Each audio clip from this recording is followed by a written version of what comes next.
Okay, so we have a yellow bar for stream health, which is not great. It's not a green health bar, but you know, I'll take it.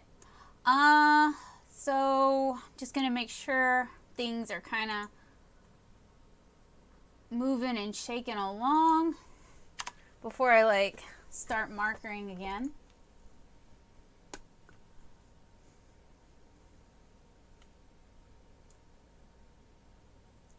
Now I've got a doopy doopy doopy doop boop boop doopy doopy doopy yeah. And it says that I am offline. Wah, wah, wah, wah, wah.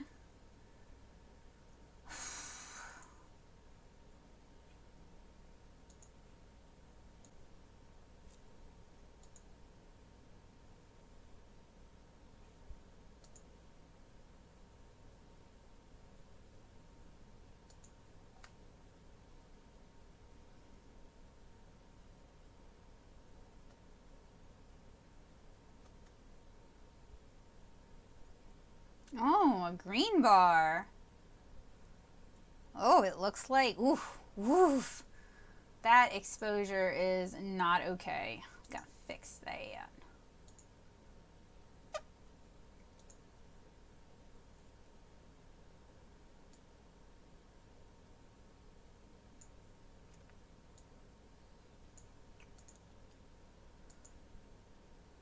Ew.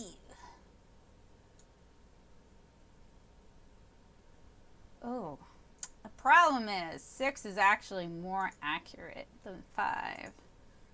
So we're gonna go a little bit darker than it normally is.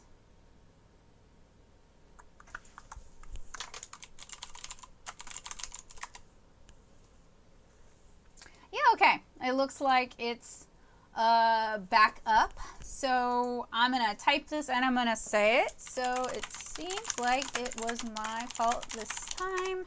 Bad internet connection. Thanks. Comcast. Known for their great customer service. Anyway, I power cycled both the modem router and restarted OBS. So hopefully we good.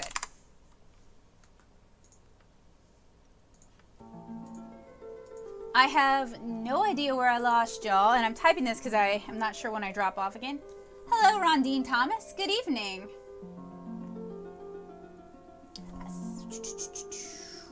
Let me know in the chat if y'all can hear me, and then I can quit typing everything. Hey, honeybeans. Good to see you back.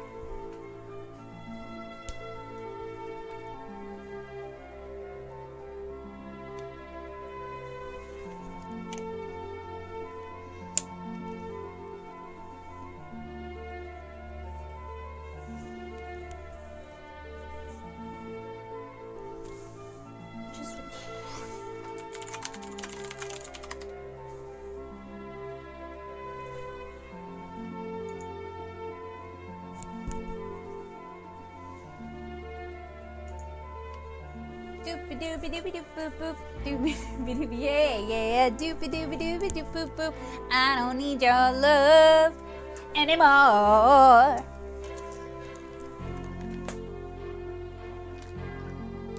Okay, you hear the music. At least we've got the music. There may also be a delay. Soon you will hear some embarrassingly bad singing. And it looks like our stream health is back to yellow. So, we'll see. We will see. Yay! Awesome! Hooray! I don't know where I lost you guys because I did a whole lot of talking and then it was like, hey, is the stream dead? I'm the one always last to know. So I'm going, ow, that hurt. I'm going to kind of quickly cover some of what I discussed just to recap. Okay, so it came up in chat that skin tones can be a bit of a challenge. I 100% agree with you, particularly when you buy like the skin tone sets. So, and you guys may hear two Beccas talking because I'm bringing up YouTube. Oh, thank goodness, no. Because I have a skin tone marker tutorial that is pretty decent. We're not going to be doing any watercolor tonight. I would like to do an all-day watercolor stream during World Watercolor Month in July, where we just paint together the whole day. Okay, so that's one of my skin tone tutorials. That's for alcohol markers specifically. And then I have a couple that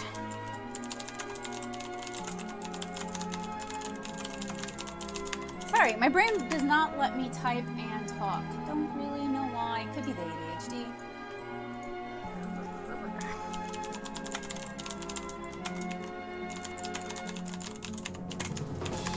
Just dropping those in since they came up.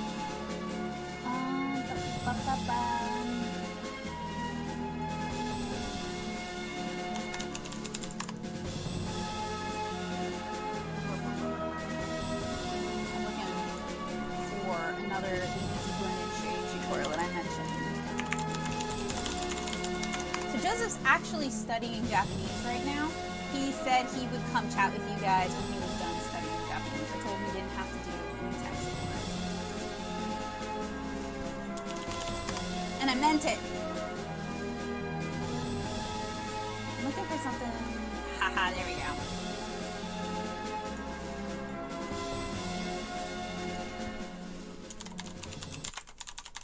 I appreciate you guys letting me know when the stream dropped too, because I would have just kept talking to myself like someone who talks to herself. Not that there's anything wrong with talking to yourself, but it's kind of not the point of a stream. Fortunately, I did record at least the coloring footage that probably didn't get caught by the stream. So a lot of marker companies, including Copic, their skin tones, you have to, whether it's dark skin tones or light skin tones, you have to really swatch a lot, and you can't rely on the skin tone sets to really have your back. I don't really know why that is.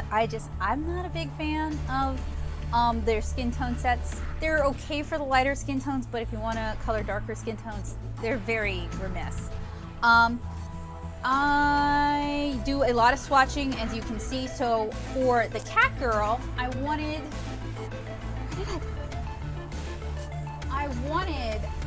to kind of capture some of the color saturation that I had in the mermaid tutorial before we applied that wash of phthalo blue. So I wanted to go for very saturated kind of orangey skin tones for her specifically, but usually I kind of try to move either towards pinker light skin tones or yellower lighter skin tones or darker skin tones. So the kind of orangey color, it doesn't really mesh that well with my style in my opinion. The way I see a lot of Japanese artists do it is they use those skin tones only to color the shadows on the skin, and they leave like mostly the white highlights of the paper. So that could kind of explain the handling differences. So let's see. I started on her hair and I wanted her, thank you. It was linked in the other stream, but I'll grab a link. So this Humble Bundle isn't going on right now, but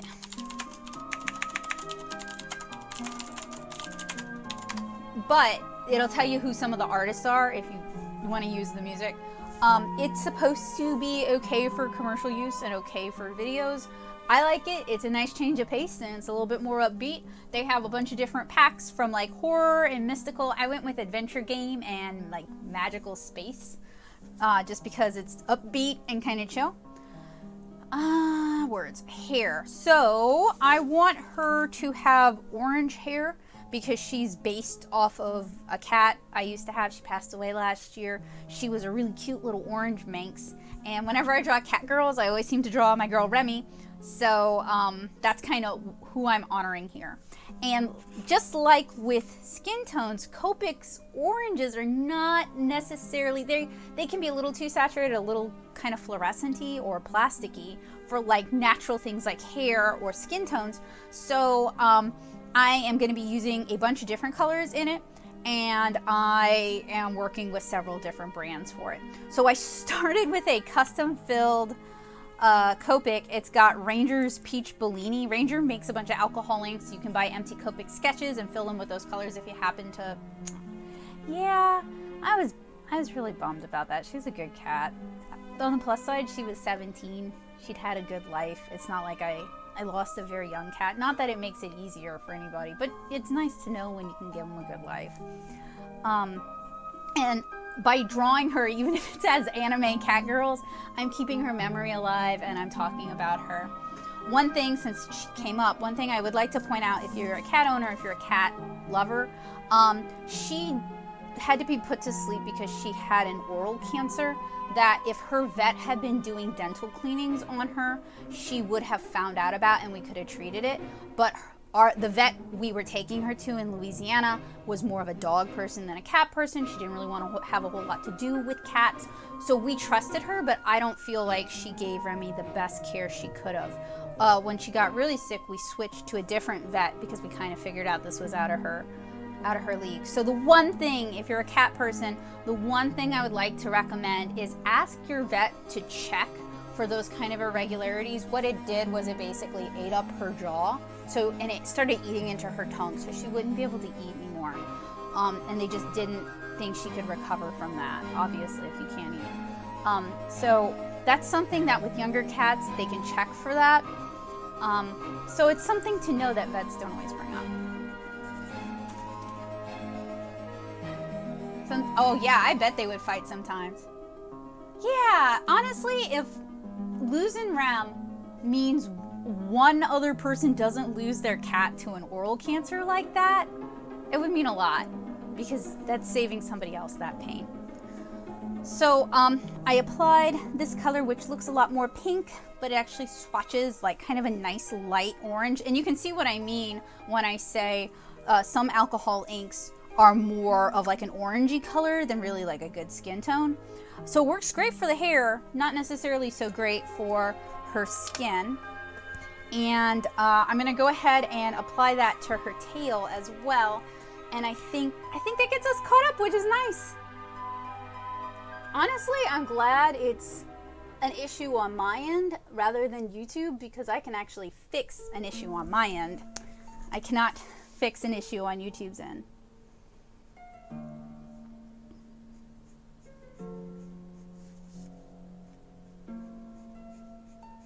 Biscuit, that's a really cute name for a cat. I'm a big fan of cats with food names.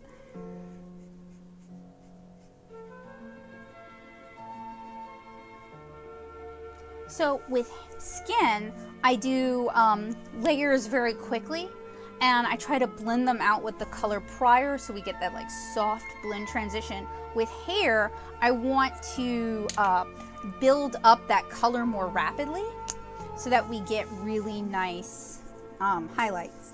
So next I'm gonna do Y18.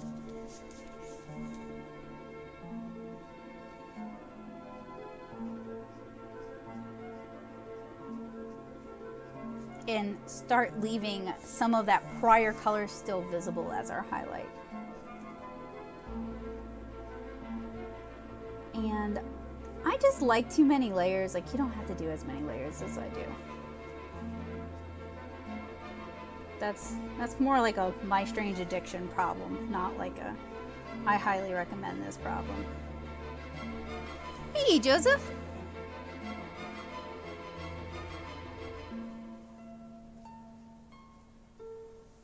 What new thing in Japanese did you learn today? Because you were the kanji for halberd. That's a very specific use case. Probably just isn't anything there. Oh, yeah. That's what I was thinking too, Honeybean, is that it's just like smooth skin, or maybe just hair covers it up. And then some people will draw 2 sets of ears, which makes it look like the person's wearing a headband, so. I have a companion piece I'm going to be working on for this of a mouse girl waitress, and she has her hair up kind of in buns, which means we have like that problem of what do we do with the side of the head.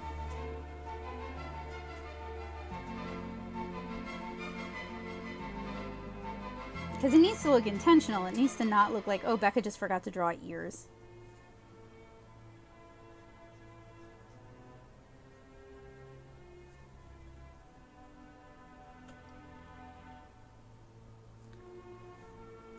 Oh, that's good evening, right? Konbanwa is good evening. My Japanese is terrible, honestly. I know food words and that's about it.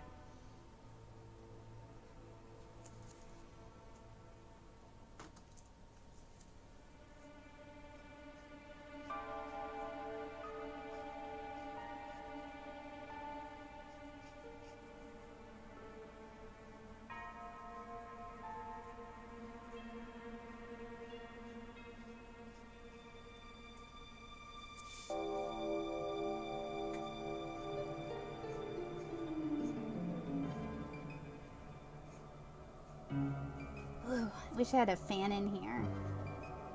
For some reason, the alcohol marker fumes are like heavy in the air tonight instead of dissipating.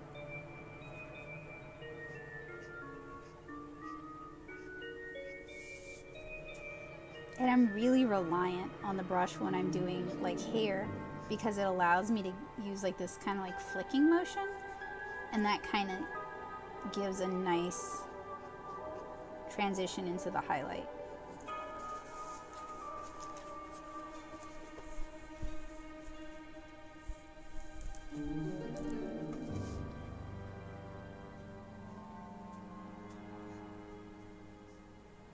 I took French in high school because I grew up in Louisiana, and my grandfather spoke French growing up. So part of me was like, oh, I'll reclaim some of our lost heritage. And then I also was like, oh, it'll be easy because this is Louisiana and there's French everywhere. I've retained none of those skills.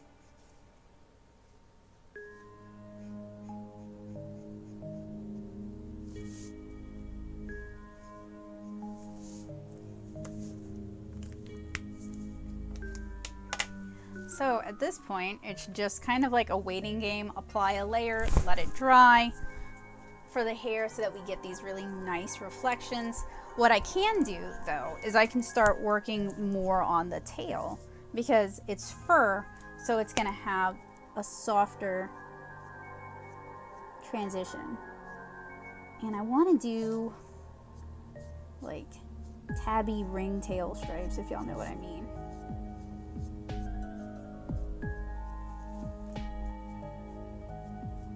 Garfield tail.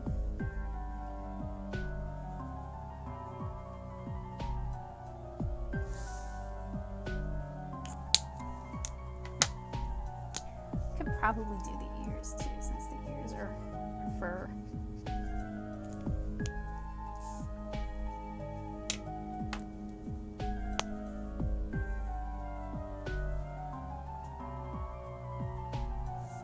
Sorry, I was reading the chat and my eyesight is not great. So I make this like old woman scowl as I'm reading.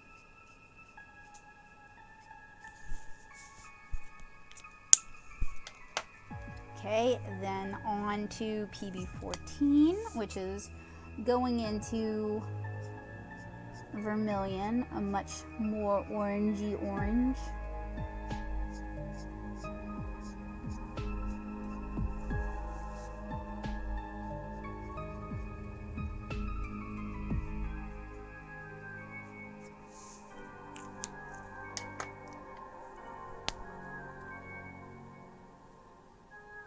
Yeah, I did. I think, well, I mean, it does look like you. I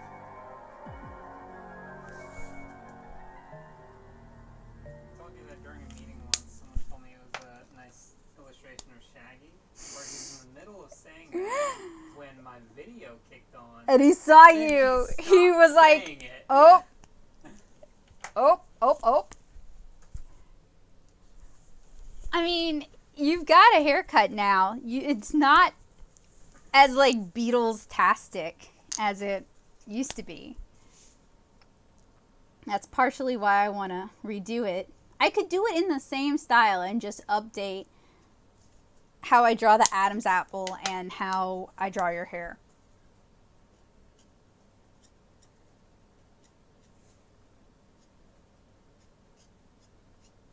I have the wrong Shaggy stuck in my head now, and I'm not going to sing the song because it is super not chat appropriate.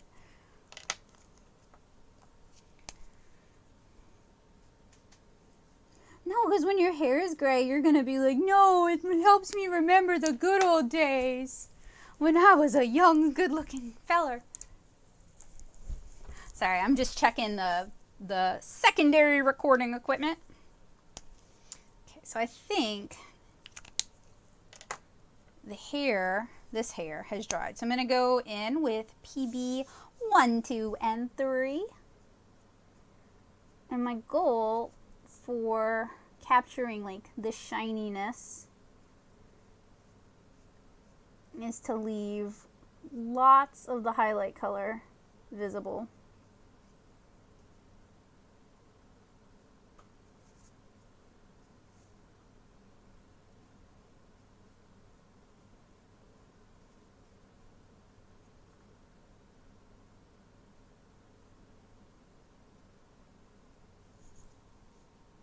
Tally, I think we got the internet problem fixed. Wow, my brain tried to combine figured out and fixed into not a word.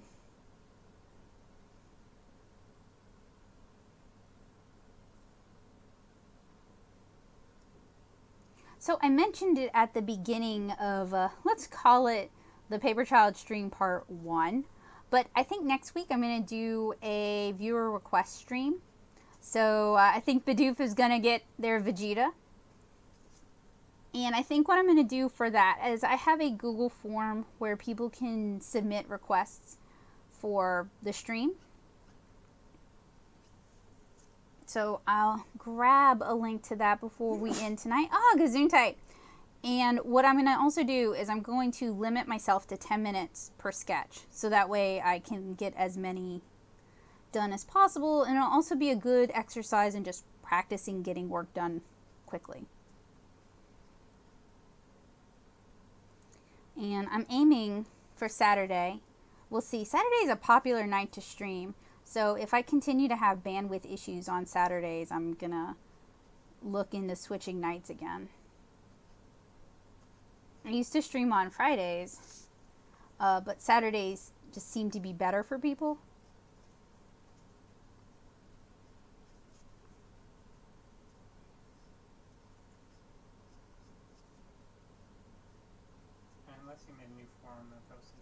Ah, thank you. No, I didn't. So don't worry about like filling out media, anything like that. If it's your OC, that's cool. I'm down with OCs. The only thing I'm not going to do on stream is draw anything that's like overly adult, overly sexual, guro, violence, anything like that. Okay, so I'm going to let that base layer dry, and then we're going to go in with PB14. So while I wait for that, I'm going to start on her shoes. I'm going to do a base layer of B00.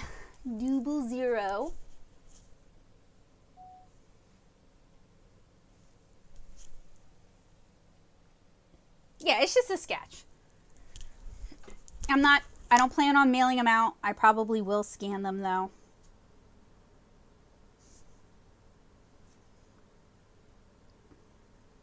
And this blue is going to end up being our brightest highlight on these shoes because these shoes are going to be dark blue.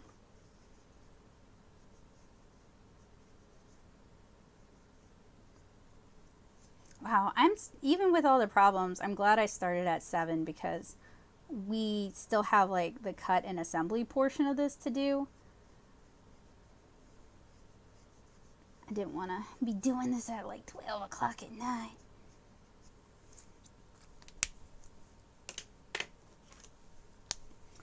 Then I'm going to go in with B14. And start leaving some of that highlight.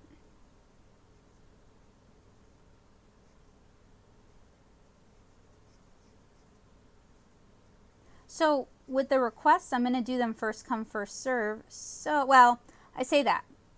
Patrons get #1 priority. So I'll bump them to the top, and then it's first come, first serve. So if you want me to draw something in particular, get that request in early. And I'm going to set a time limit of 10 minutes each, and I think I'm only going to do it for a max of 2 hours, because doing that kind of like on-demand drawing work, you know, it does get kind of taxing while also talking. Okay, so I think our hair is dry, so now it's time for PB14, which is pale vermilion. So we're starting to get into kind of the more pumpkin-y oranges.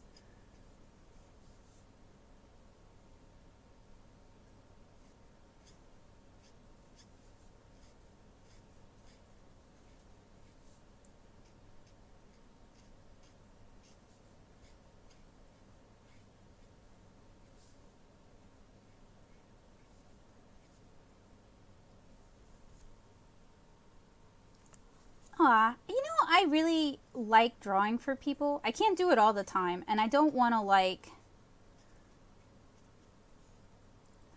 to feed into the free art culture entirely, but it's really nice to do requests sometimes, you know what I mean, like within certain boundaries and parameters. And sometimes people request stuff that like I wouldn't have ever thought to draw, and then I end up having a lot of fun doing it. And it's also a good way to kind of, oh shoot, okay, so years ago at Comic-Con in Birmingham, Alabama, so I'm going to go back over this orange because this transition's a little too strong with PB 123, so it's a lighter color. And this group of young dudes came up. They'd commissioned me before, and like they were like, yeah, we like to commission you every year you table here. And they wanted me to draw a cucumber, Guy Fieri, and no, a half-eaten cucumber, Guy Fieri, and Danny DeVito as the son, which I don't know how these kids like crawled into my brain and figured out what I would find really, really funny, but it was like my favorite commission of the con besides like drawing people's kids and stuff, because it was just so out there.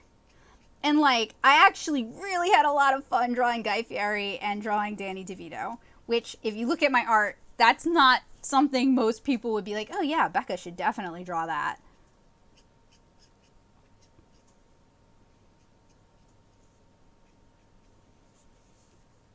So with the hair, if it's a little bit too sharp a transition, you can blend it out with the prior color, which works well as we're kind of moving away from our light source, so we can leave those sharper transitions kind of closer to where the light would be hitting her.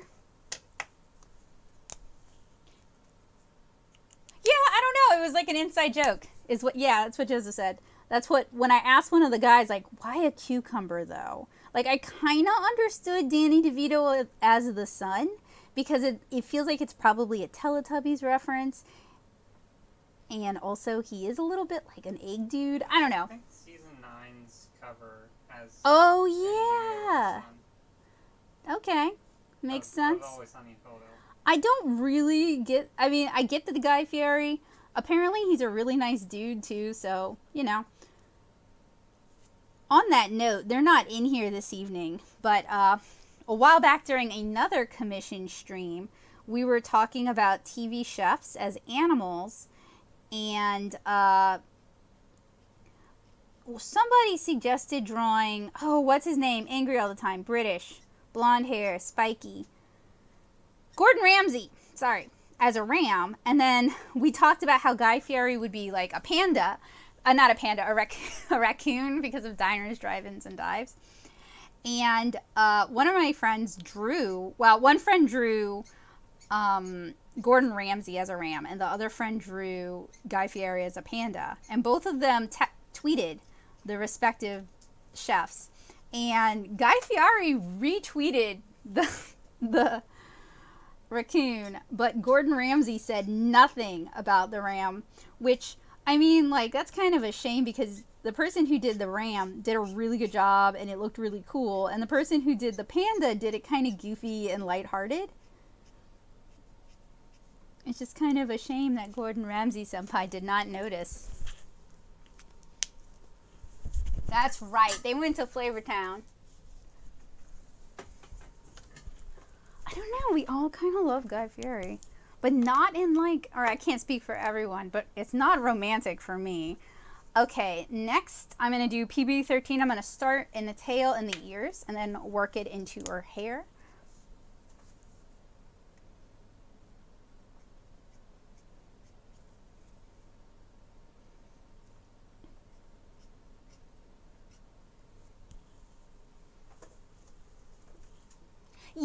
Yeah, I saw that on Twitter.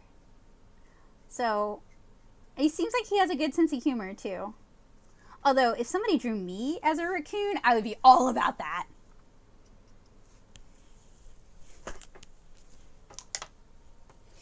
I tried to make my best raccoon face. Like Becca digging in the trash. Alright, another layer on the shoes. Next is B24. Sometimes I feel like I'm calling bingo numbers as I'm using Copics. Alright, y'all, it's B24. You use the Copic to stamp your card? That's right.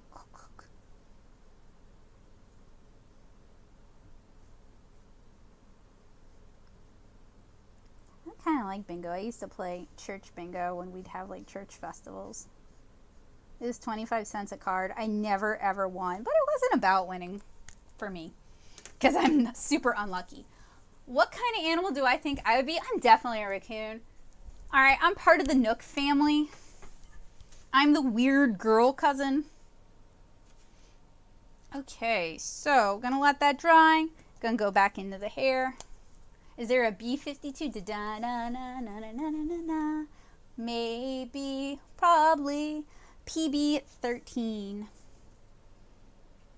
I like how I go for Rock Lobster instead of Love Shack.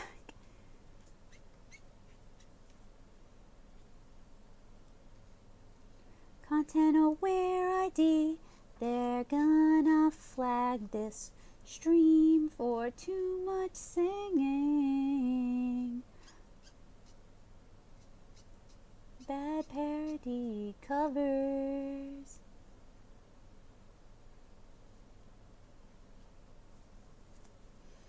And I'm going to go ahead and do her eyebrows with PB13.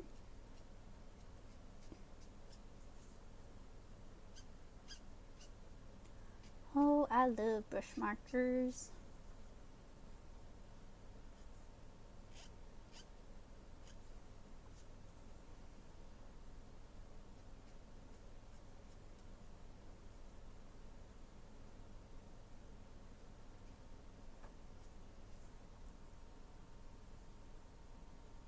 That's exactly it, Bidoof. Well, it's not just the old ladies, it's the old gentlemen, too.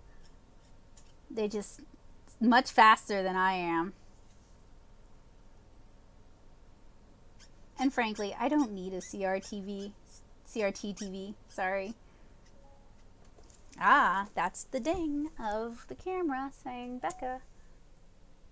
I heard it this time.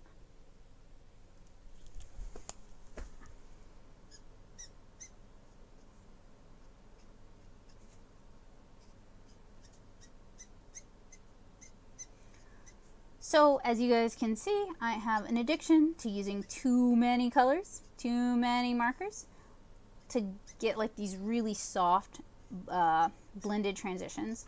So that's one of the reasons I'm working on really thick Bristol paper. It doesn't even, you can see it on the other side. Like you can't use the other side, but it's not gonna bleed through. I'm not super concerned about it bleeding through, but it also allows for more blending. The inks stay open, they stay wet in the paper a little bit longer than if I were using something that was really absorbent, or I'm sorry, really thin, or like a paper that has a coating on it. Usually those papers can only take like 3 layers. Okay, so I'm on my last hair color, and that's going to be E08, and I'm pretty much only going to use that in her hair, and it's really just to add some shadow. As you can see, it desaturates the orange a little bit. So you want to use it sparingly because it's going to really knock that color back. I think I was watching Gekken Shoujo Nozaki-kun while I drew her. So while she's not, she looks a lot like Shio. Doesn't Shio have red hair? Oh, Becca. Oh, so susceptible to what you see around you. You fool. Here you thought you were so original. And really, it's a Chio Sakura fan art all along.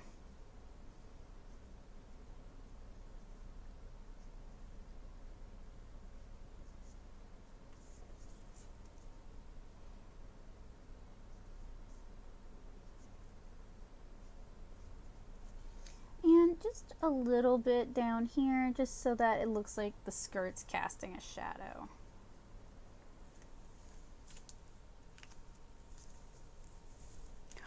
Oh, Nozaki-kun! So the manga, so there's like what? Just one season of the anime, right? Which is heartrending. But the manga is still ongoing. I think it's like volume 11. So, oh, okay. You went off quick. Give me a sec, y'all. It probably is like too hot. Too hot or too out of space, Becca? Neither. Oh no. I'm using a Galaxy S7. It's probably time for an upgrade considering I use it to record a lot of my stuff. Okay, so for the bell around her neck, I'm using another custom color. This is Ranger Sunshine Yellow that's been put into a empty Copic sketch. Left a little bit of rim lighting right there.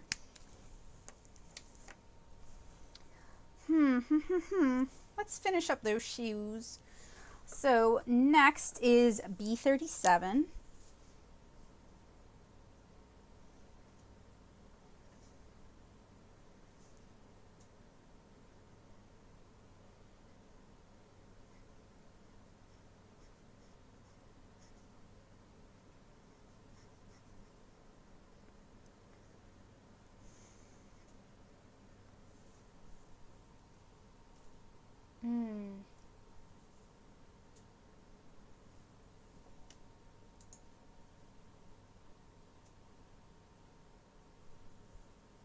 It's kind of like an addiction because you start with it and then it's like, oh, but if I just had this color in between these two colors I already have, it would be so much easier to color XYZ. Or you start like, I don't know, you start drawing a lot of jungle scenes or you start drawing a lot of flowers or something. I don't know. And you're like, oh, I need more greens. And then you kind of hit the limits of what Copic can do because their purples are kind of weak and their yellows are kind of weak. And you're like, well, okay, on to Prismacolor. So I'm going to give her white sleeve caps here because I'm going to use teal for the main body of her dress.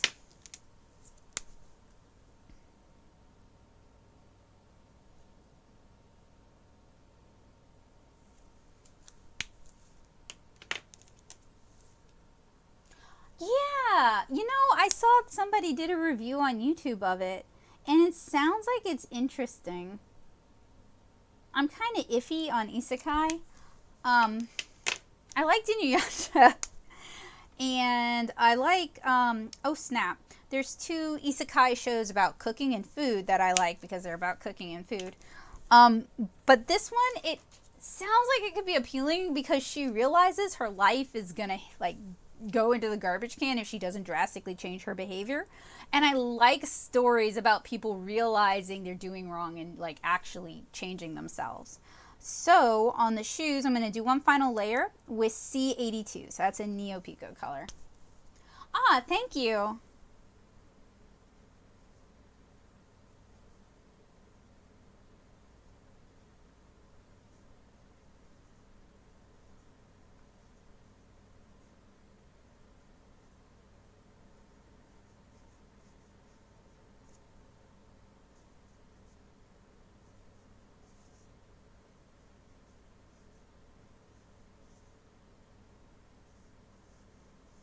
I used to review a lot of alcohol markers trying to find good and cheap ones. So that's my excuse, that's why I have so many markers. Let's see. All right, so I think it's time we can start on the teal of the dress. So I have here BG23. We'll use that as our base color.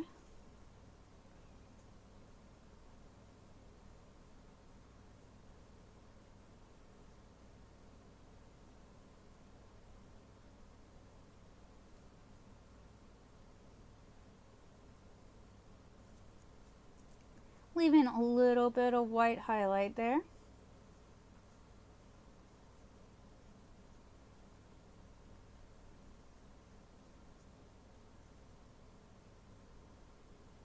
And I'm going to do her hair bows in a teal as well, but I think I'm going to go a darker teal.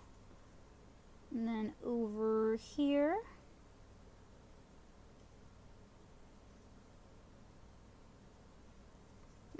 Whatever. Wasn't quite as nice as I wanted, so I'll just go ahead and fill that in.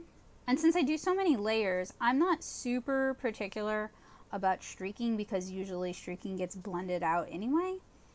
However, if you want to avoid streaking, this circular motion really helps, especially if you're filling a large area and you only want to do like one layer.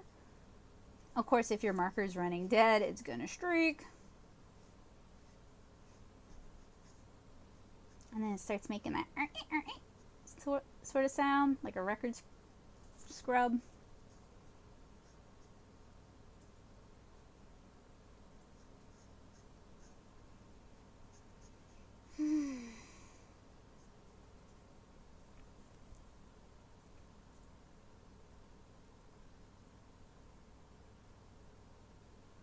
Bought used Copics. You know what? Kabocha's not in the stream tonight, but I know Kabocha has. I also know Kabocha has sold and rehomed used Copics. However, Kabocha's a very fastidious artist, so I know whoever got her used Copics got them in good condition. Yeah. And she sold them to a friend for like $2 each. So it's not like she was looking to profit. I think she was just looking to like find a good home for it. No, use them! The thing about art supplies is that if you don't use it, it really will go bad. So Copics, for example, if you don't use them, they'll dry out. And then that's like a $5 to $7 Copic that's just dead. Use your art supplies, please. Even if you make things you don't like, I mean, you're still going to learn from that experience. Or take a couple of Copic marker classes so that you start feeling more confident you can use their marker. So if you're going to make any mistakes, you're not using up your ink. Okay, so I'm going into the bell with a second layer of the same Ranger Sunshine Yellow. Yes, please use them. You can replace the nibs on Copics. They're a little expensive. There's a replacement pack of nibs. I think you get 4 in it, if I'm correct, for like the super brush. And it's like $8. Some stores don't have it. I usually get mine like on Amazon or through Dick Blick because I know they'll have it. But yeah, you can replace. Honestly, Copics are pretty indestructible in that you can almost always salvage them even after they've died. So I just mentioned that like if you don't use your Copics, they'll dry out. So I had a couple of dark purples that not only did they dry out, but the ink crystallized on both of the nibs. And I ended up, and I have a video on this, so if you guys are ever in that position, you'll know what to do. If you have patience and you're willing to put the time in, you can salvage it.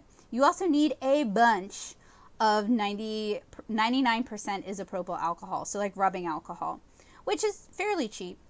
What I had to do was I removed both nibs and I soaked both, it was a Copic wide and a Copic sketch in the same color. I soaked them in rubbing alcohol for multiple days, would drain the alcohol out of it, because my goal was to get all of the original ink that had dried in it all the way out. Not just reconstitute it, but all the way out, so that I could do like a clean refill and have a working marker. So they're pretty tough. Since we're talking about markers though, I would say, give me one sec, let me finish with this. I would say if I was new to starting my marker journey, okay, I'm going to blend back out with BG23. If I was new to starting my marker journey and I didn't have a bunch of markers, I would start by buying all of the Blick Studio brush markers. I'm going to pause my secondary recording because this isn't part of that. Okay, so these are made by Dick Blick, which is an art supply chain here in the US. These markers sell for about $3 each. Super, super similar to Copics. Same kind of brush tip, same kind of chisel tip. They're only available in, well, you can get the regular Blick Studio markers. I wouldn't recommend those because they're like the super fine bullet tip and the chisel tip. I don't really like them. You can get the brush tip ones. They're great. They have a color family at the top and the color name. There's only 97 colors in the line, so you're going to end up buying other brands of markers. Here's where not only are they cheaper than Copics by like half, they're refillable now, and you can replace the nibs on them. So they're basically Copic markers without the price. I've had Blick Studio brush markers in my marker collection since they came out. I want to say 2016. I have a couple refills for them. Let me grab one of those refills, but it's not like I'm constantly running out. I honestly cannot tell. Okay, so this is one of the Blick Studio refills. They're even cheaper than Copic refills. And then here is one of the Copic refills, okay? So basically, you get the same amount of ink, similar bottles. They still have the milliliter markings on them, so you know how much to fill. The plastic on the Blick Studio might actually be better plastic than the plastic on the Copics. I think they're great. And then if you buy 10 of the Blick Studio brush markers or more, you start hitting the Blick discounts. So they do bulk discounts. And then if you buy the sets, they are usually cheaper than buying the individual markers. So you could buy like the 24 set and then buy some extra skin tones. There's some areas where, like in terms of color selection, there's definitely some areas where the Blick Studio is a little bit weaker than Copic. I mean, it's 97 colors versus like 323 colors. So, you know, it's a smaller color lineup, but they're way cheaper. You can get all kinds of really bright, nice colors. It's not just super bright colors either. Like a lot of inexpensive markers, their color range is like 12 colors, and there's no skin tones, there are no natural colors, there are no hair colors. The Blick Studio range has a decent color gamut. They try to hit a bunch of different colors and represent them fairly. So I use my Blick Studio brush markers interchangeably with my Copics. As you can see, they're out here. I haven't had any issues that I've noticed, you know. There's been no unique issues with the Blick Studio brush markers. And I'm not affiliated with Dick Blick. They don't give me money. I just really like them, and they're way cheaper than Copics. So anytime, I like Copics too, obviously, but like anytime they start coming up, I'm like, oh, the Blick Studio brush markers, you should try them. You'll probably like them. Another one that I like, okay, it's not the same, but it's okay, are the Ohuhu markers. And I have reviews for the Blick Studio and the Ohuhu here on the channel. They're cheap. They're good for being cheap. Like, okay, if I were doing cons again and I wanted a set of alcohol markers that I could bring and do con commissions, I would use the Ohuhu markers, because if somebody stole all 48 of my Ohuhu markers, I'm out like 40 bucks. Whereas if somebody stole 48 Copic markers, that would hurt. So those are the ones I usually like when libraries want to start buying markers for their patrons to use. Those are the two I usually recommend. So, sorry. Markers! Wow, such passion, much marker. I'm also just like a real big nerd when it comes to certain types of traditional media art supplies. So it's literally like any excuse to talk about them, I will jump at. Oh yeah. Nerd. Okay, so we're still working on the dress. Let me unpausinate my second recording device. I'm glad I paused it since that was quite a bit of a tangent. I'm going to do another layer with the BG13.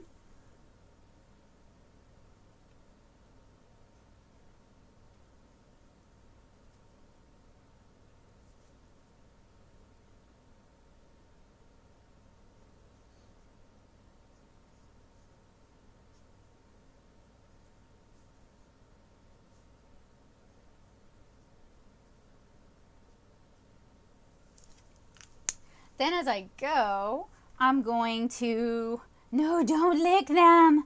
I'm going to go in with, this is a Copic original.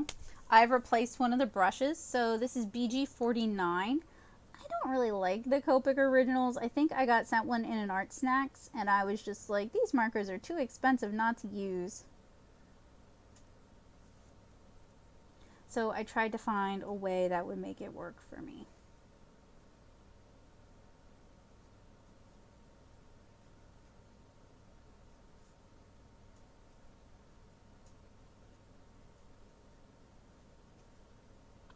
So I'm working in segments right now. I'm trying to catch the color while it's still kind of wet. And then I'm going to selectively blend some of it out. And using the prior color to blend, that puts down another layer.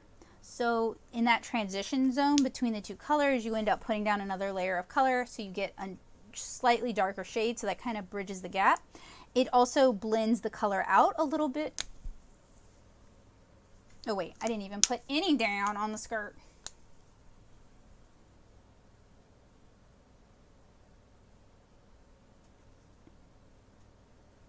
And you can see with alcohol markers, particularly with Copics, with the Blick Studio, and with Prismacolor, you can get at least a couple layers of tone.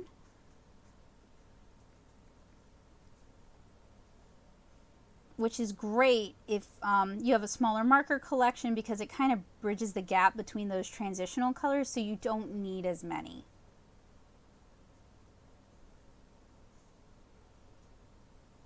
I got some into the lace. Good thing I can fix that.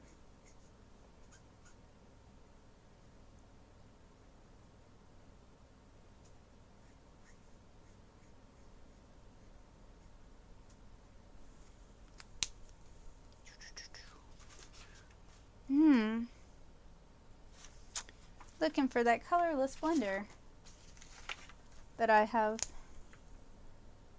had misplaced.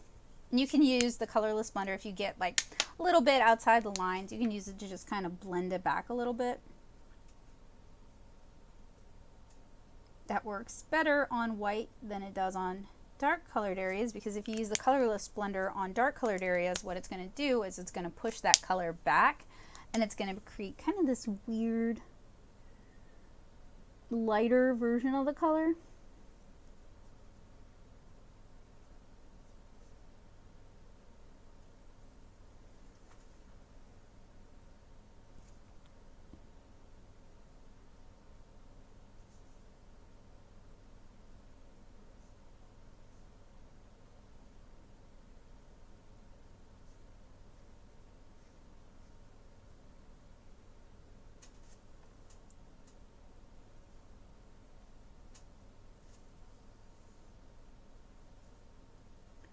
Thinking about where the ruffle fold would go. And then I want to add a little bit of shadow. And then I'm going to blend that.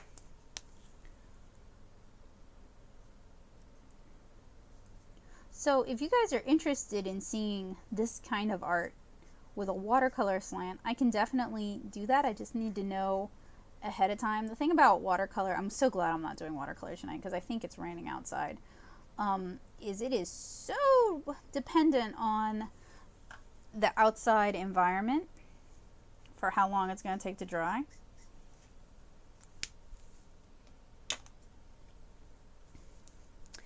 Okay, so, ooh, when's your birthday, Rachel?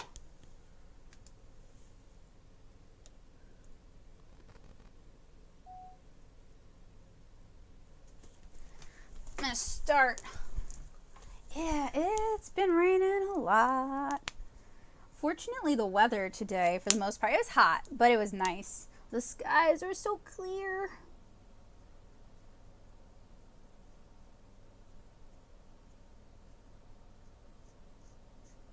So what I'm going to do on her hair bows is I'm using that, what is it, duck blue, and I'm going to blend here and there with our first teal, which is BG23. What? That's so soon. Happy birthday.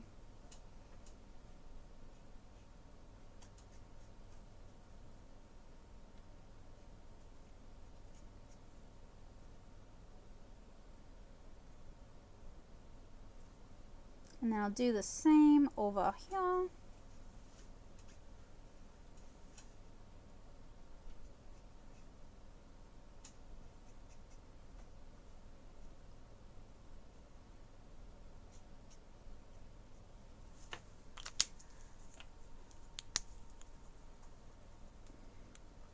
What are your favorite kind of art videos to watch, Emily? Or Emily Jane, sorry.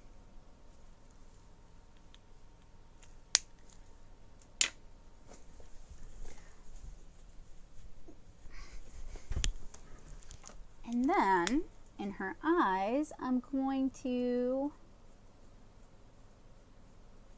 start working on the pupils. So I'm going to use some of that BG49 as a base color.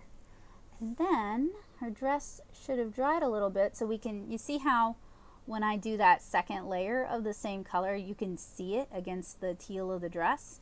So that's kind of the difference between working wet into wet, where the color is still wet, so it kind of diffuses out, and wet over dry, where you get this really nice transition of color.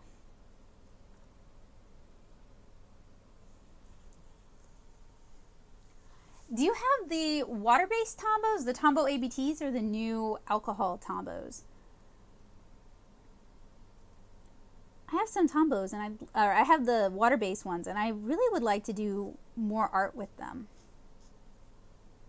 But I'm very, very curious about the new alcohol-based ones. I think they're calling them like the Tombow Pro, which is just kind of like water-based isn't not pro.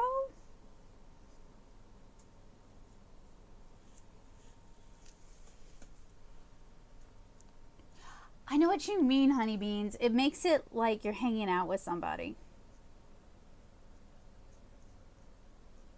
It's good company. And then it's also okay to tune out, like if you get like really focused on your whatever you're working on, you get focused on your art, because it's not like you're hanging out with a friend who might be hurt that you like zoned out.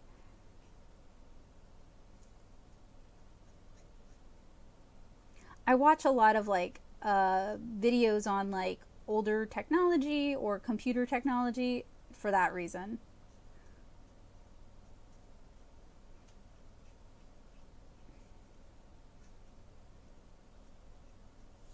Alright, so use the same duck blue on the higher ponytails. So now I'm going to use PB37. Just a little bit of shadow here. Don't need a lot. A little bit there, a little bit there, a little bit under there. Maybe right where the hair overlaps it. But mostly, I'm going to use it on the hair bows. And one of the things I like about doing colored line art like this is it starts to kind of disappear into the marker art. It almost makes the marker art seem more vibrant and colorful than when I ink it with like black ink.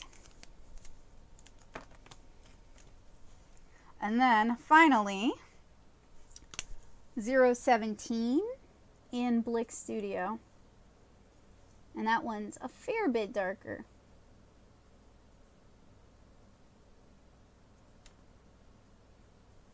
Oh, y'all, I got the JoJo song stuck in my head right now.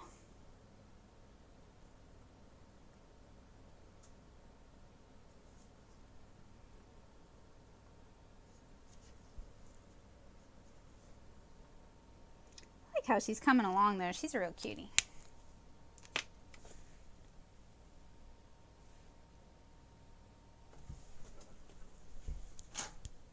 She used to do a lot of tutorials way back in the day. Okay, so for her shoes, they're dark blue, right? And I want them a little bit darker. So I grabbed a couple of different blues. I have B79, and then I have another custom Copic sketch filled with Ranger's Indigo ink. So I'm gonna swatch them. Yeah, swatch yourself. And that's going to help me find the color that's going to work with my existing colors the best.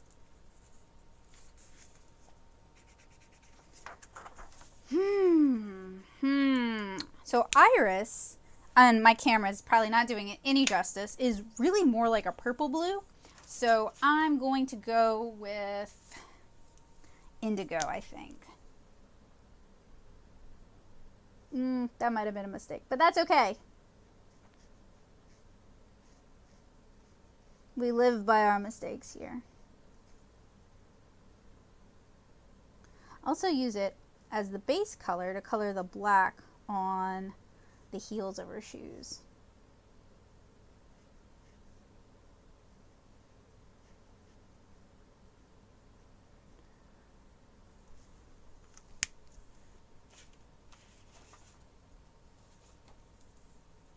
That would make a good t-shirt. That would, like with like a watercolor swatch, that would be kind of cute. Thank you, that's a good idea. I'm all about like art nerdy references that I can wear as like a pin, or I can put it on my bag, or I can wear a t-shirt, or that'd be a good tote bag too. Okay, brain, you need to click into gear.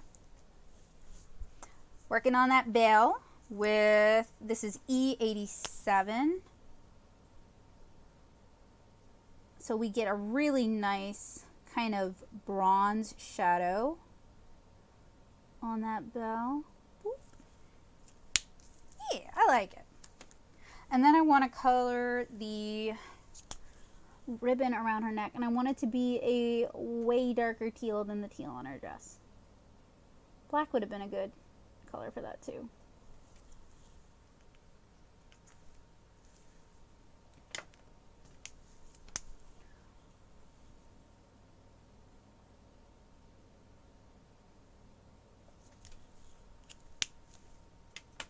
Okay, so we're mostly done with the main. I'm looking for a specific color, sorry. Yee. We're mostly done with the main color on her. For the bell, when it dries, I'm going to use Blick Studios Warm Black. I really like this color in terms of like a toned black. And then I'm going to use Special Black on the heels of her shoes. And I'm just going to use kind of like this stripe kind of motion. Gotta make the noise as you go. That's the rule.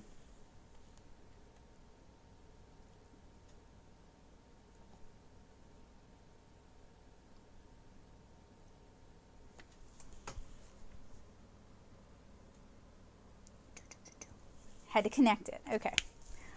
So that leaves us with the plate. What I'm going to do with the plate is are pins something you can make at home? It depends on the kind of pins you want to make. If you're talking about enamel pins, no, not really. Those are something that has to be mass produced to be financially feasible.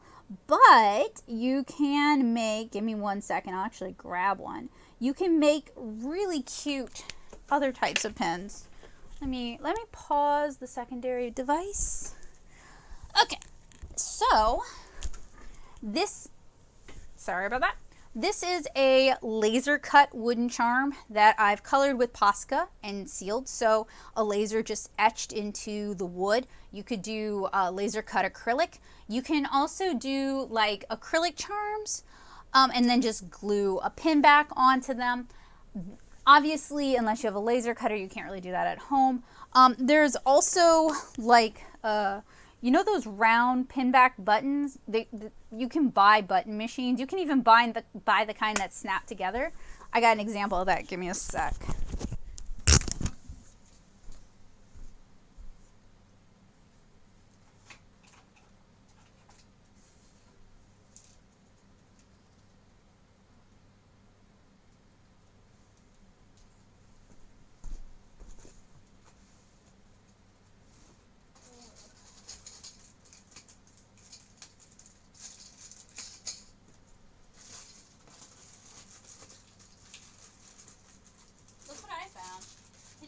Open for me?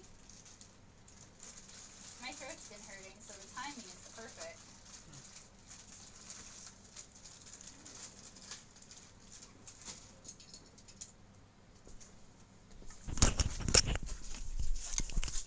Ah! I dropped something. Sorry. Okay. All right. So, pin back buttons. All right. So, there are machines you can buy. What did you throw at me? You threw a candy at me. Thank you. That was exciting. So you can buy the machines for these. The machines are pretty expensive. They're like $300. Some public Some public libraries have the machines, and you can just be like, "Hey, do you guys have a 1.5-inch button machine that I can use?" If they do, they might let you use it. If they don't, then they don't. But like the St. Charles Public Library has one, for example, and the Nashville Public Library has one. So some libraries have invested in these, and you can either rent it for like the cost of the materials, because they do consume a piece of Mylar and then the button back, or sometimes they'll let you use it just for freezies. And this can be done at home or very cheaply. Another at-home option are the Doris snap together buttons. They're called Design-A-Button. Kids Crafts, you can find them on Amazon. They come in different sizes. So the thing about these is that they are, if you're making a bunch, they're expensive. If you're just making a couple, they're cheap because you're not buying a machine. You can make larger buttons this way. They literally snap together. The problem is they're not super secure. So what I like to do is I run when they're not assembled, I put my image in. You can draw it, you can print it out, whatever. I put my image in, and then I run some hot glue around the outside rim. While it's still hot, I put the back on, and then I do not recommend you do this, but I do it. I use my finger to smear that hot glue in. What you really should use instead is like a bone folder, or just anything that has, like, you could use a small rubber spatula. You could use probably a pencil eraser. Like, it probably doesn't have to be fancy. So these are options you can very easily do at home. And you can find on Amazon and many craft stores, they'll sell different kinds of pin backs. When I'm looking for a good example of, so all the other pins you guys saw use, sorry, I got glitter on my cat girl. They use a bar type pin back, but you can also buy the stick type pin backs. Hey Allie, good evening.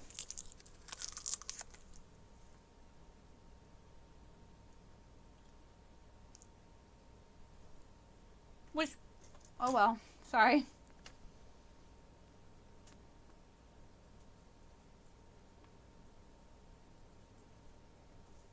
Sorry, just reading back up. At some point, I'd like to get a laser cutter, but we live in an apartment, and Joseph wants to get an inexpensive Chinese laser cutter. That the specific one he wants to get has a tendency to catch fire. So I told him I don't want to get one until we have a garage and we can have it on concrete and I can just hose it down if it catches fire. So I'm not like opposed to getting a laser cutter at some point. We just don't have one now because I don't like fire.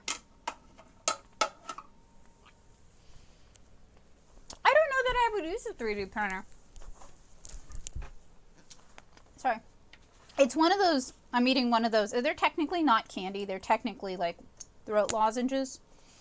Okay, so she's basically colored. I'm going to start in on the fruits. Now, the thing is, I did not swatch for the fruits. So what I'm looking for is I'm looking for a light yellow, because this is going to be an orange, that I can use on the pith and as a base color on the orange. So we're going to start with said orange.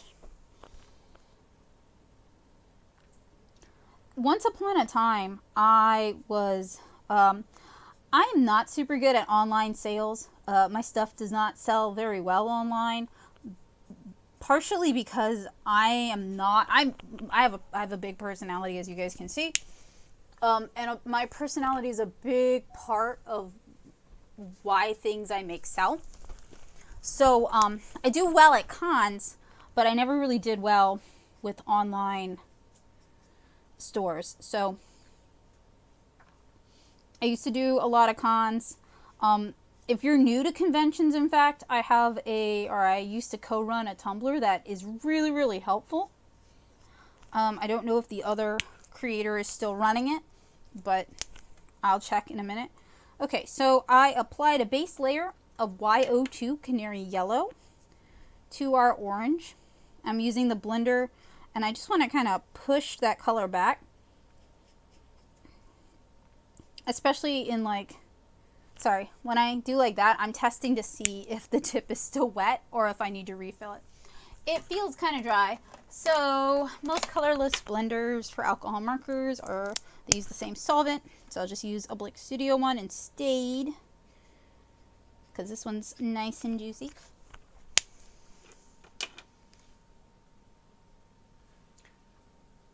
Huh? Oh, okay, I see now.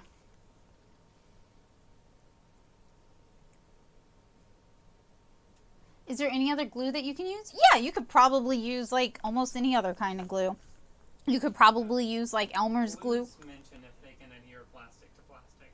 So just read the glue instructions. Joseph says glues mention if they can adhere plastic to plastic. So he recommends you read the instructions on the glue. I'm going to second that because that is excellent advice. Okay, so on the rind, the exterior rind, and on the meats of the orange, I am going to apply Y18.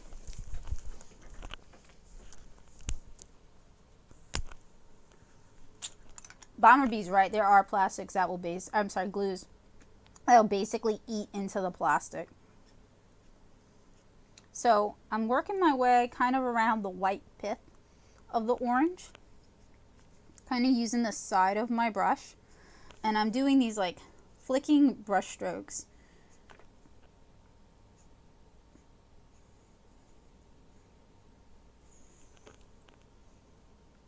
And then I'm gonna kind of do the same thing. And I am aiming to work my way to orange, so I need to select some better oranges for this.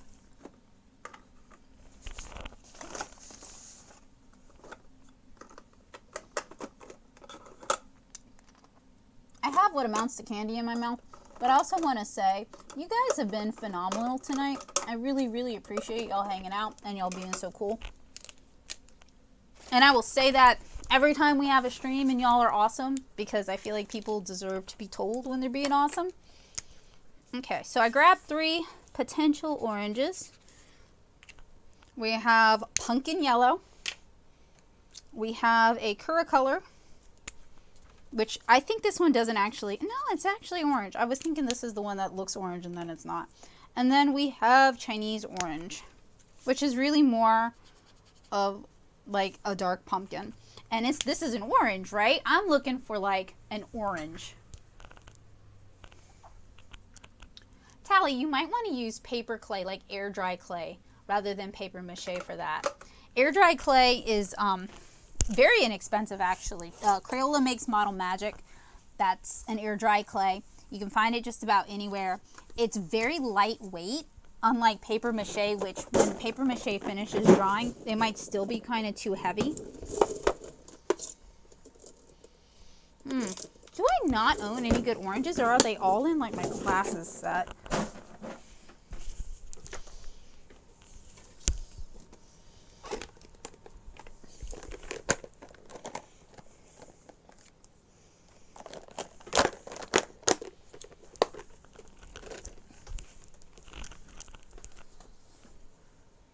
So I like this orange.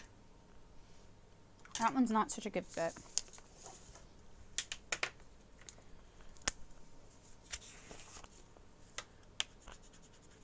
You're welcome.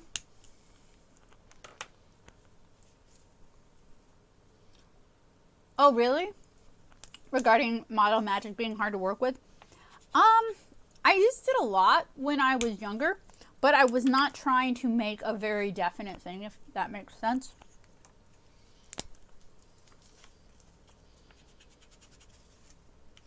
Would it be harder than paper mache?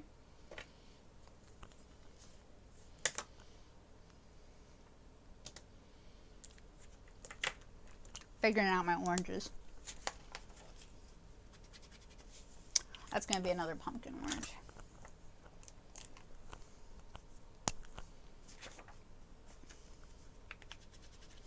This is a better orange.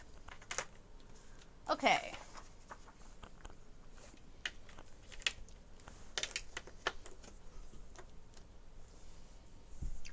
I've only used the Crayola stuff, so it might not be like a particularly good example. Okay, so the colors I am going to use for the orange are Sunburst Yellow, PB17, Honey from Copic, so Y38, another Copic, YR04, a Color, which is made by Kuretake, Cadmium Orange, and then another Prismacolor, Pale Vermilion. And you guys see why I swatch. I'm not like brand loyal. I use whatever colors work well for what I'm doing. So I swatch a lot to figure out what's going to work for me.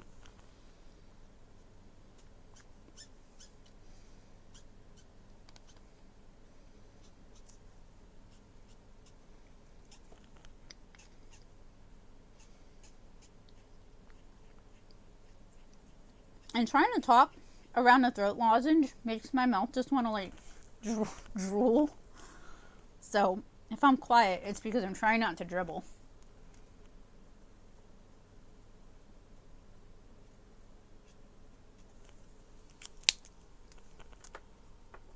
That's right, swatch yourself.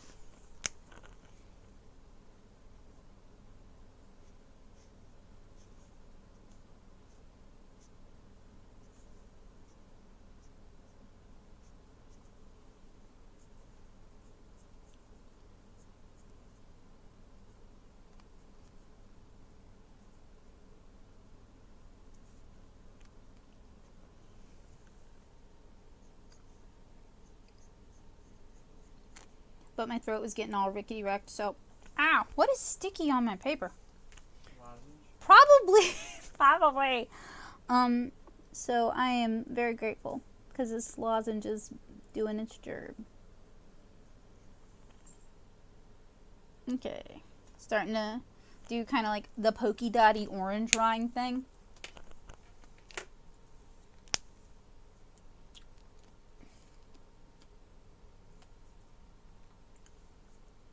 I'm so sorry. I know it's kind of gross to me. I don't like that sound. So I know where your friend's coming from. That's like all those ASMR videos where like somebody is loudly eating like chips or something and I'm just like, ugh.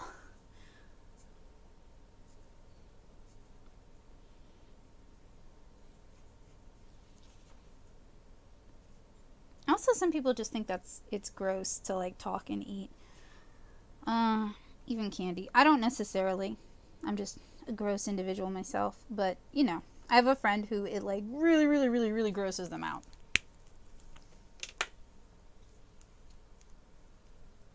You know, if you guys haggle it too high, I just won't do it. Okay. Cadmium orange. I feel like I need better shadows in her hair too. Like a nice warm brown red in there would work really well.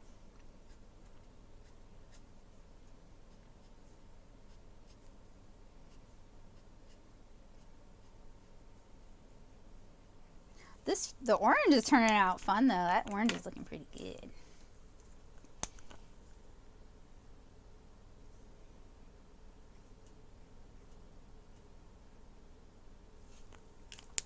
Okay, so I'm gonna put these to the side.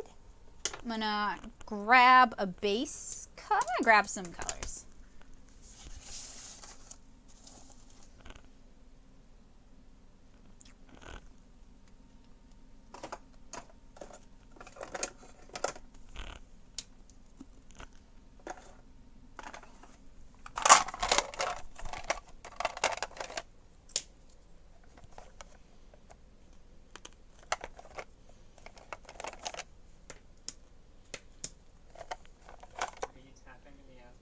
No, I'm really not.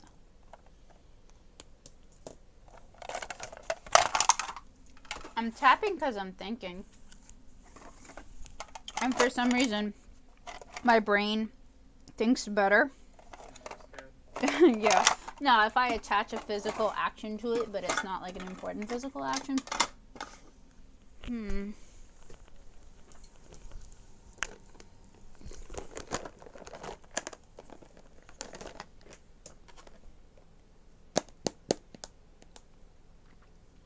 Also, I have fingernails now, so it's fun to tip tap on things.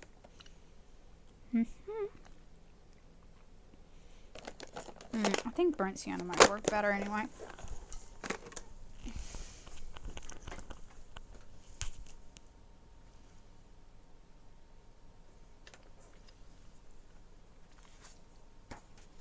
Hey again, Indy. Okay, so I'm going to use this brown on her hair. These are all going to be used on the cherry. And then on the blueberries, I'm going to use RV69 and then layer, yes, Iris B79 on top of it. For the cherries, I want to build up that red color. So we have our 000 as our base color. Then I'm going to layer, I think, coral on top of it. Then strunk red. Then marron. Yeah, I think so. Ooh, that actually might work well for her hair. And then I have garnet, but I think garnet should go before marron. And then, Bowie, quit tearing up my carpet. Yes, burnt sienna to add a little bit more shadow and dimension to her hair. I'm using a red brown on her hair. Oh, that was running the whole time. I'm gonna have to cut that. Not that it's a problem, it's just like dead space. I'm using a red brown on her hair because if you look at orange hair, as it moves away from the light source, it gets cooler and darker in tone. And you could go with a red for that, but a red may start to read as overly synthetic, whereas a brown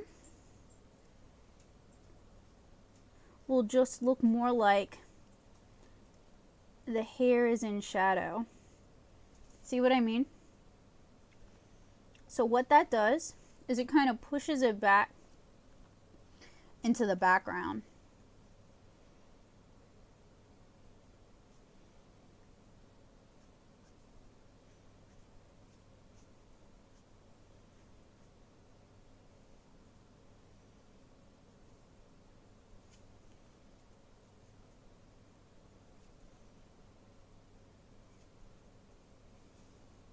It also doesn't overly desaturate it. Like if you use like a gray or a shadow kind of color, that might overly desaturate, you know, how orange and vibrant the hair is, and it might start to look kind of unnatural.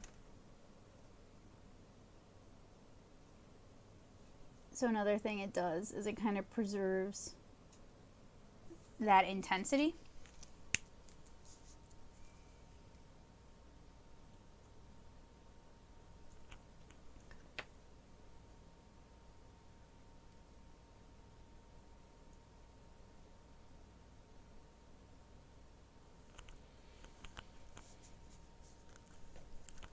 Okay, then I'm going to use PB14. So that was that orange color. Another layer of that, and then add some dots just to, yeah, oh, that orange.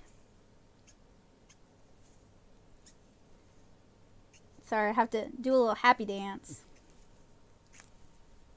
It's good orange. I would eat that orange. Okay, so moving on to our bloobs. So on the foreground one, I'm actually going to start with R000 because the foreground one I think is going to have a big highlight. And the background one will have a rim highlight. And then I will apply RV69.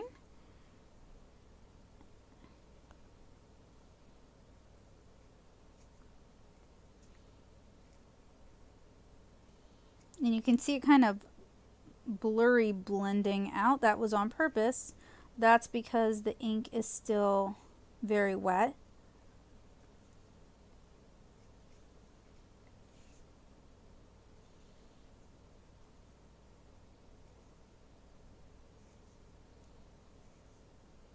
Next, the background one. And then while those are still wet, I'm going to apply our blue, our B79. And what this does is it creates, like, I don't know how much time you spend just like staring at blueberries, but no, I goofed, oh well. But they're purple, but they're not like a clean mix purple. They're not like purple, and they're not like blue either. They're like a reddish blue. So this is a good way to kind of capture that color. Emily Jane asked how you determine where the light source goes. The truth is, unless I'm working on a specific illustration that has like a very specific light source, I fake it. Nah, I use the same light source all the time. So my de facto default light source is upper left coming down, so the shadows are gonna be to the bottom. If my character's facing the other way, probably do the shadows coming from the other direction. Unless I want to do something that's more dramatic, then I'll have the shadows coming from the opposite direction.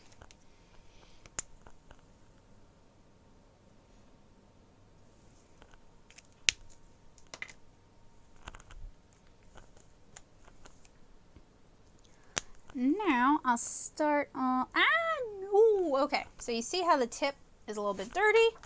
That's fixable. You just scrub it out. No problem. And the more you, so if you want to play around with and practice light sources, a really fun way to do that is to draw, like if you're drawing digitally, for example, draw a character head and then copy it 9 times over. And then for every different face, use a different light source. There's a bunch of tutorials online. I'll grab a link. I know there's some good ones that show light source, like a light source reference. Oh yeah, there's so many.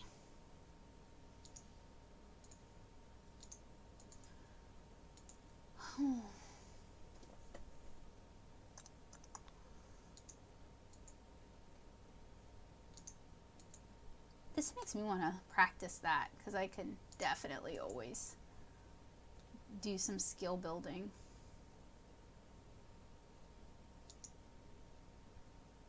This is going to be your next folds. Not tonight. Maybe. I mean, if that's something a workshop people want to do, we can do that. Oh, it's been repinned to Pinterest. Oh, they took the original artist credit out. Oh, my soul. Don't do that, people.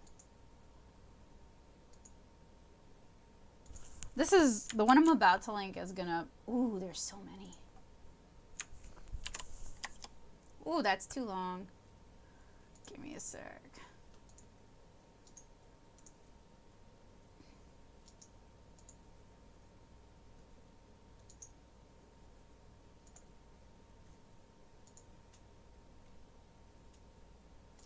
Gosh, everything ends up repinned to Pinterest.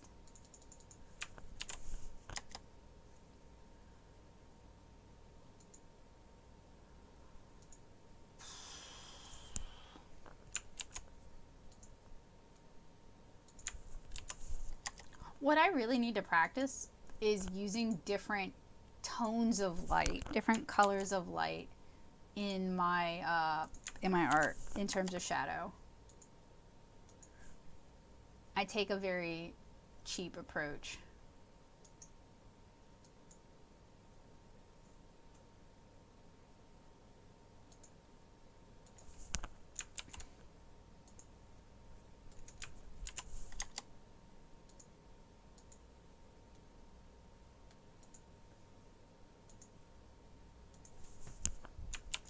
Yay, one actually from DeviantArt.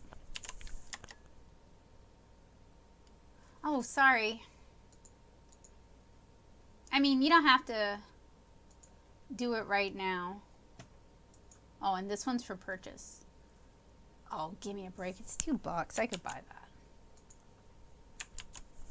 Last one, I promise. Okay, sorry. So what I would do, what I'm going to do, and what I would recommend if you want to improve your light source and like understanding of how light hits the human face is practice in your sketchbook, practice copying those because it's just to study, and then try drawing your own characters using those references. And no problem. I know one of the hardest things about improving as an artist is sometimes like knowing what direction to study in next. Because the internet gives, there's so many free resources, so many free tutorials online that we can access, and it's just kind of like overstimulation, overflow, too much of a good thing. Okay, so on top of that cherry I put R35. I'm going to blend some of it out using R000. Bowie, don't tear up my carpet, baby. Then I'm going to do another layer of R35.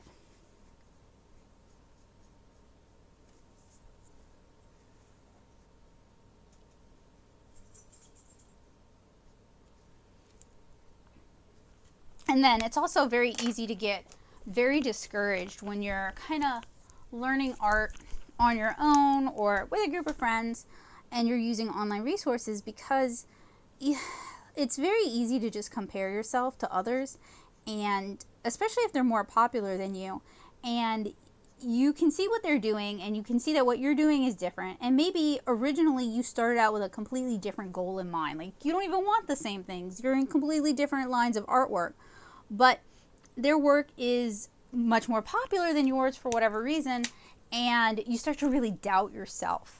And it can get really easy to get kind of sucked into that, and then it becomes like a comparison game, and that's just bad news. If you can avoid comparing yourself to other artists, if you can avoid competing with other artists, that's going to be a lot healthier. A better tack to take is to steal like an artist. See what they're doing that you think is a good idea, that you really like, and try to implement that into your own work.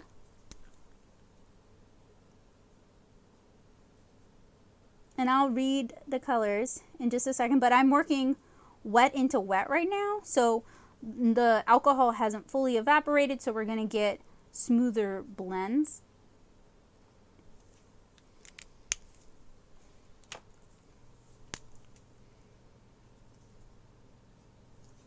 I mean, if you go to like arts classes or art school, it's very easy to fall into that trap too. Okay, so the colors I used on the cherry were R000, R35, R46, R39, and then Neo Pico 416. Move those over to the side. Well, the thing is, I'm going to use a little bit of the colorless blender just to kind of lighten some of that color up in our delicious fruit. And then in our blueberries, I'm going to add another layer of the bloob just to kind of create a little more shadow. Words. So the thing is, nobody learns in a vacuum. No one is or very, very, very, very few artists are entirely self-taught. We all benefit from resources at our library or resources online or resources that another artist has shared with us or books that other artists have produced. Okay, so I am starting on the glasses up here. I'm using B000, a really, really light blue, as the base color for these. So self-taught is kind of a misnomer. It implies, in my opinion, it kind of implies that like you lived in a vacuum and you taught yourself from the ether, and you didn't mimic other artists, you didn't copy what you like about what other artists do, you never did any style challenges or anything like that. It all comes from your mind. And that's just not really true at all. I prefer the term self-directed artist, which implies to me that you're utilizing online resources, you're utilizing library resources, you might be taking classes in person, but you're not receiving formal education for it. And I think that is a little bit more. YouTube can be an excellent place to learn.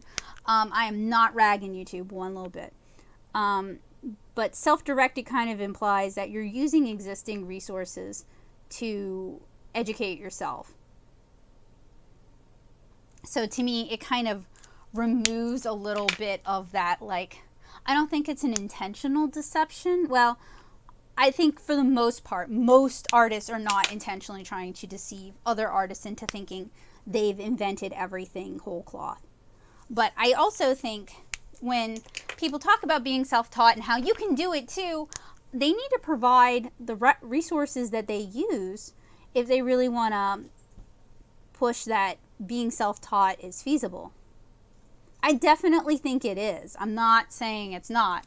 I'm saying, like, whenever I love sharing the resources that have helped me with other people, like on my Twitter.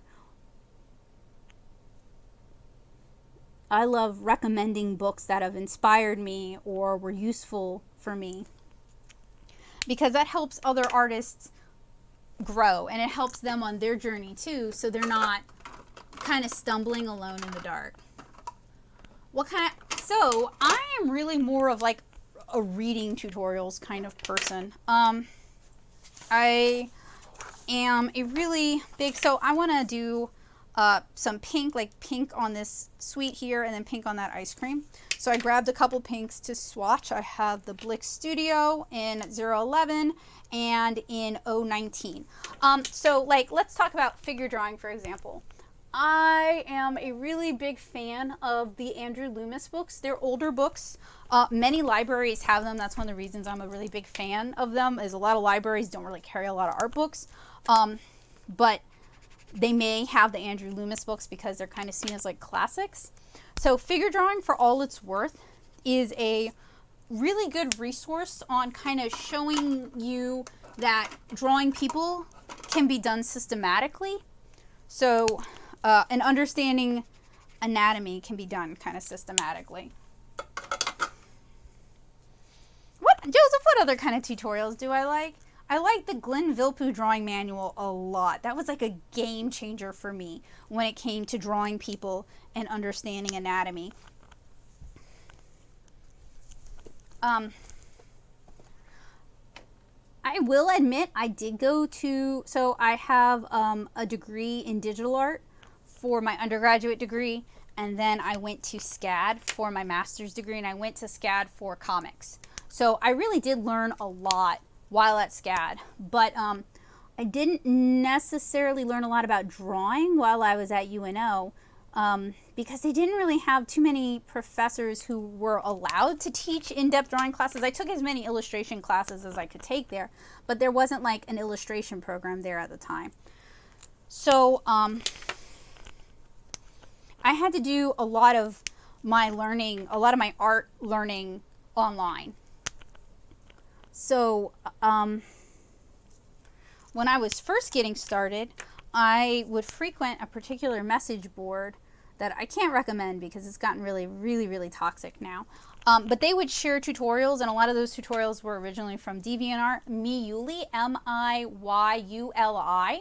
She makes really good art tutorials. If you guys give me a second, I will link you to her stuff. Grizz and Norm also make really good art tutorials. Those are really about like character acting, which as somebody who does comics, character acting is really important to me. So I don't really care all that much about making like a perfect illustration. I am trying to improve at making illustrations and comics that tell stories. So that's kind of the direction I want to take my work in. You watch Chinese watercolor? I watch a lot of Chinese watercolor tutorials. Can I follow them? No, but I like watching them, and every now and then I'm able to like decipher what they're doing. Give me a second and I will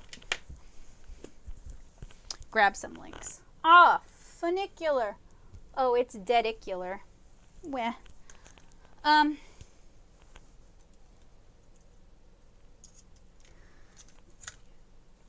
Can you, I will be right back, guys, because I need to put some charge on this thing.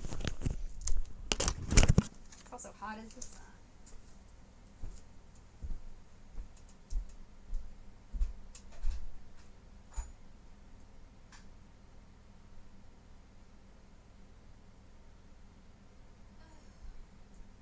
It gives me a chance to drop some links.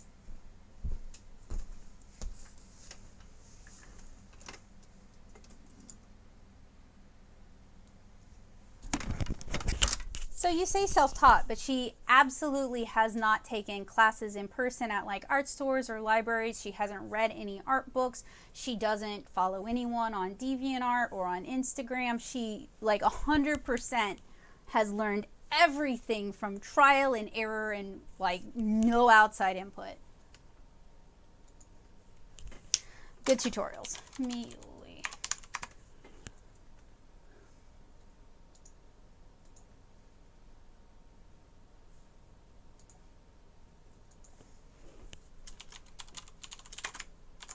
I mean, part of my annoyance of the term self-taught is I create a lot of tutorials to help people, and self-taught kind of negates all the work people do to make those tutorials so other people can benefit from them. And like, I'm not mad when people are like, they say, oh, I'm self-taught, like I get it. It's just not my preference at all. Miyuli makes a lot of really great resources. Well, no, even, so I'm not just talking about art school. I'm talking about, when I say self-directed, I mean reading books, taking classes at the library, taking classes at your local art supply stores, having a friend come over and show you how they do something. That's another big way I've learned how to do a lot of different things, is I have friends who are skilled in other types of art. They'd come over, they'd teach me how they do that. I'd teach them how I do like printmaking, for example. Grizz and Norm.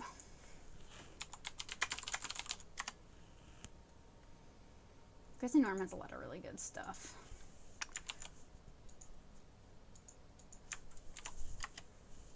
That's their Squarespace. Oh, is Tuesday Tips back in print? It doesn't seem to be, but they have some examples.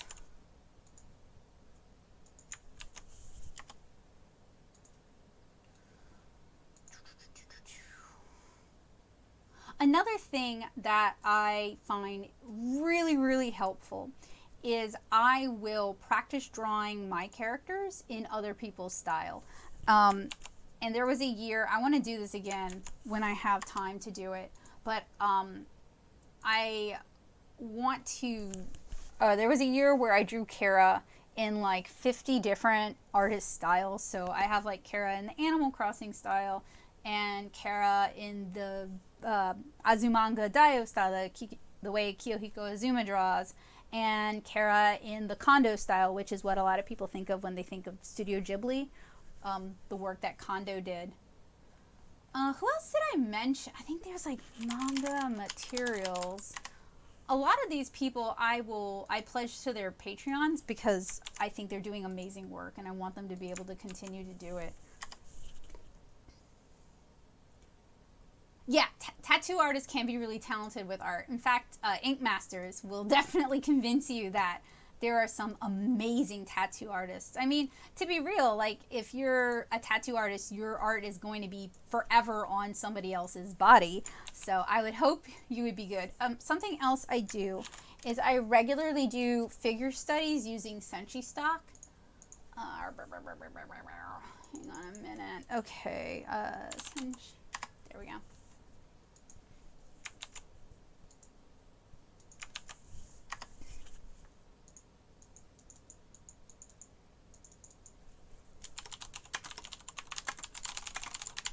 But I also take workshops when they're available, particularly like free workshops. I'll take workshops at like Plaza on watercolor.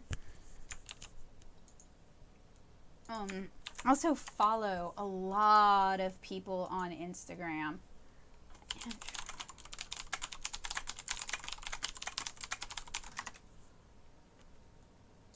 So I try to constantly surround myself with, no problem.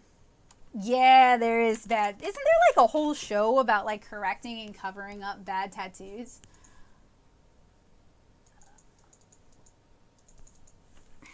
Famous artists. Sorry, I'm talking to myself as I type.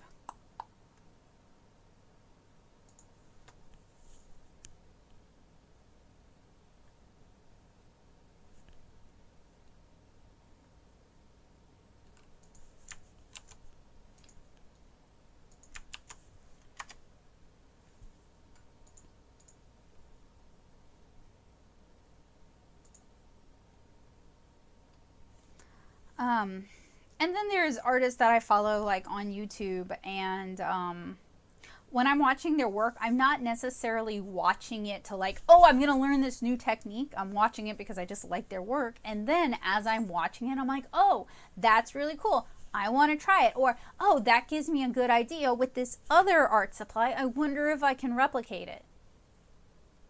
Figure drawing is fun. If you are 18 and over, there's Croquis Cafe, which does figure drawing sessions. Now, I say 18 and older because there is nudity, so if you're under 18, stick to Senshi stock. But Croquis Cafe has the closest approximation to attending a real live figure drawing session. So I think they do great work. I'm going to go check the funicular divicular and see if I've picked up any charge.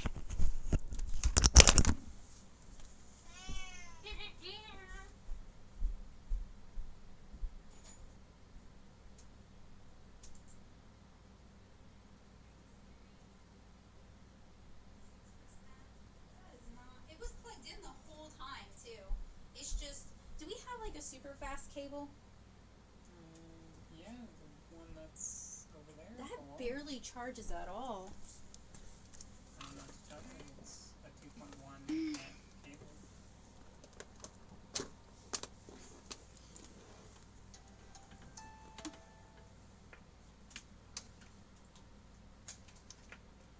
What you're plugging it into could be charging it slow. It's not only the Well, the cable. thing is, when it's usually plugged into the battery backup, it charges really slow. Okay. And when it charges up here, it charges even slower. Yeah. These are 2.4 amp plugs right here. I Yeah, well, I had just went and plugged it into the bedroom and on the wireless thing, and it was not really doing much.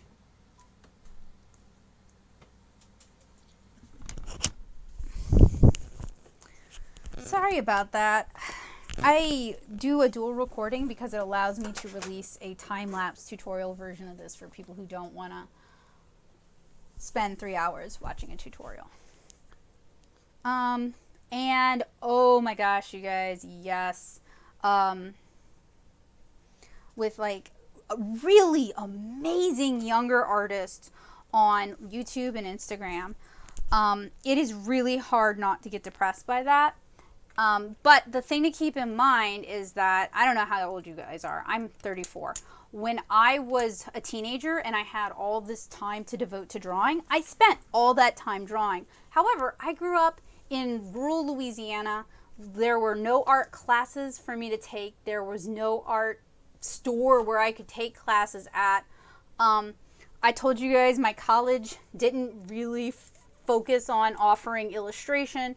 So like, a lot of what I learned about drawing and making comics and art at that time was completely self-directed, and there's definitely limitations and gaps in my knowledge. And like, there were years I spent just kind of like spinning my wheels and not ever improving, and I couldn't understand why, because I was drawing every day and I didn't have friends who were like, I didn't have friends who were like interested in drawing. They liked manga and they liked art okay, but they didn't want to draw it. So it's not like I could show them my work and get like a good critique. I had one internet friend who, she tried really, really hard to help me improve. I have a huge debt of gratitude to Sarah because she wasted so much time on me. I was such a fool about, like, I only wanted to draw anime art. I didn't want to learn figure drawing, etc., etc., etc. Oh my gosh, I can't see that. And not that I'm like crapping on anime art. Obviously, I like it. But if I had learned figure drawing at the time, I would have been able to draw better anime art.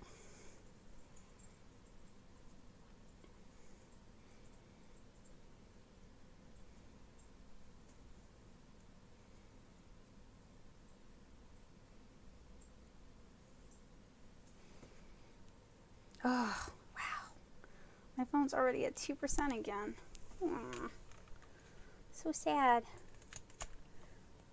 The struggle is real in so many ways.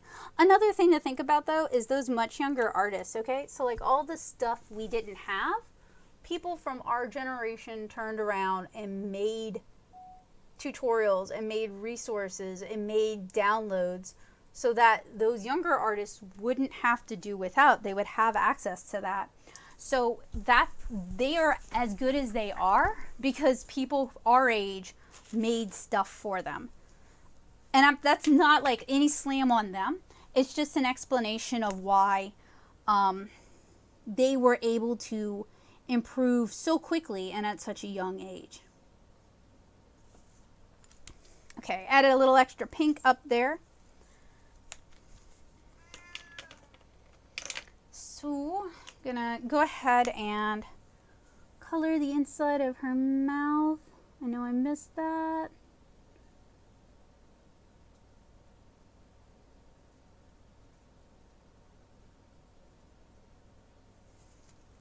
Really, I want something a little pinker on her lips. So what have I got? I've got coral pink, which that'll work.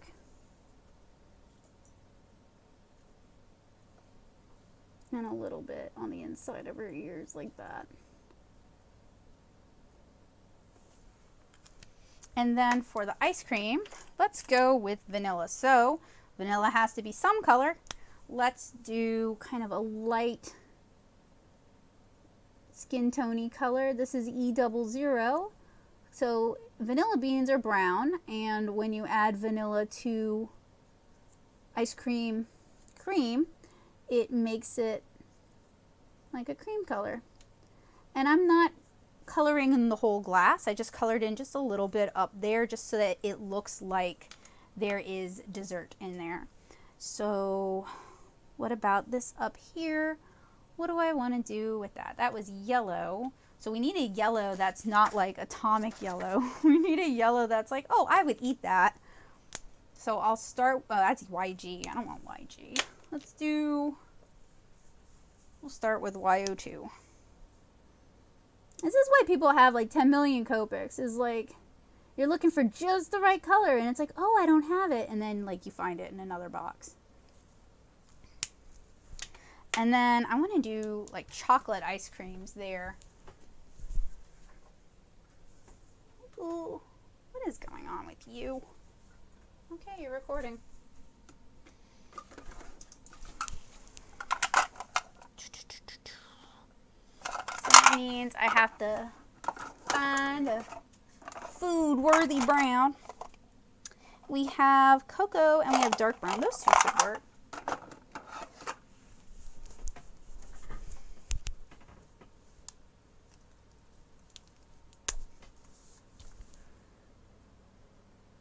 One of my really good friends was absolutely not an Apple person, 100%, and she played with Procreate on a friend's iPad and really fell in love with it and ended up getting an iPad and an Apple Pencil. So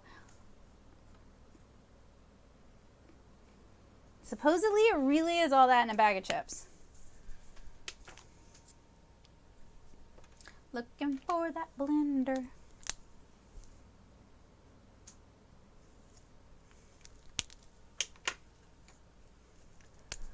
You know, I had a friend teach me how to do Copic art years ago. Heidi Black, Electric Abyss on pretty much everything. I'll drop links down in the description so you can check out their art. But they are really, really, really good. Way better than I am with Copics. I can't even touch them in terms of like being able to render environments and atmosphere.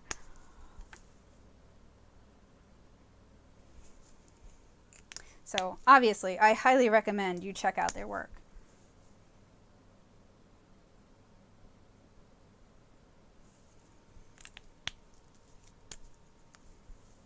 Ah, thank you, Joseph.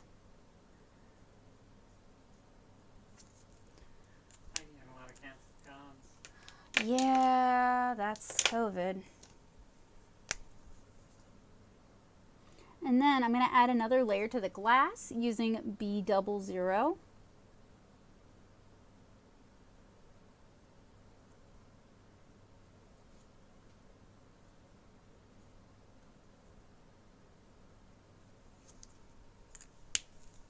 And I need to do something with that plate. So I'm kind of thinking we do a light teal with the plate, and that'll give us some contrast. So it's not just like she's holding a white plate with like, we'll also do teal on the little bonbon there.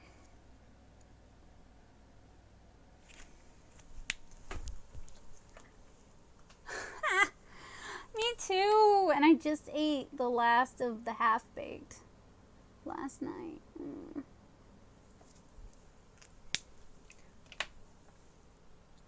Oh, are there comics I would recommend? Oh, of course. Do you mean from Heidi, or do you mean just in general? I am a big old comics nerd, but my heart definitely belongs to manga.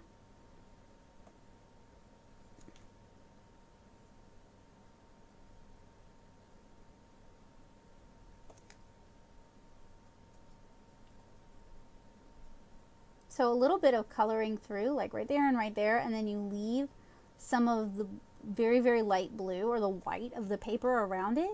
Gives it kind of this transparent effect. I know it's kind of difficult to see because I'm super zoomed out.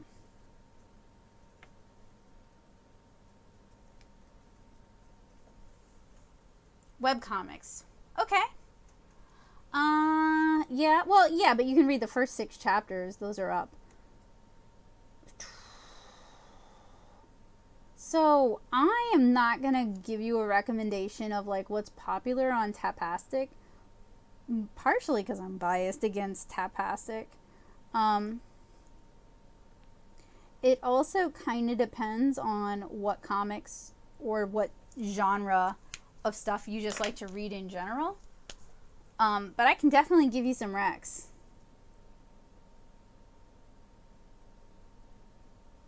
Give me a sec, because I'm going to have to grab links.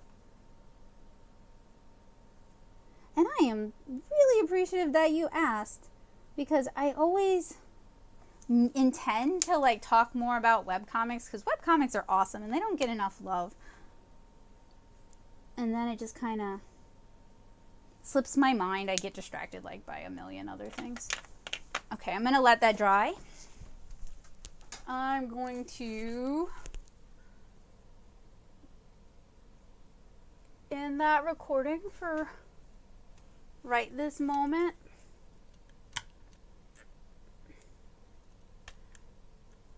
And turn off the screen. So hopefully this thing will take... No, I don't want you... Sorry. What are you doing? Why are you recording? I'm hitting off. Okay, go to sleep for a minute.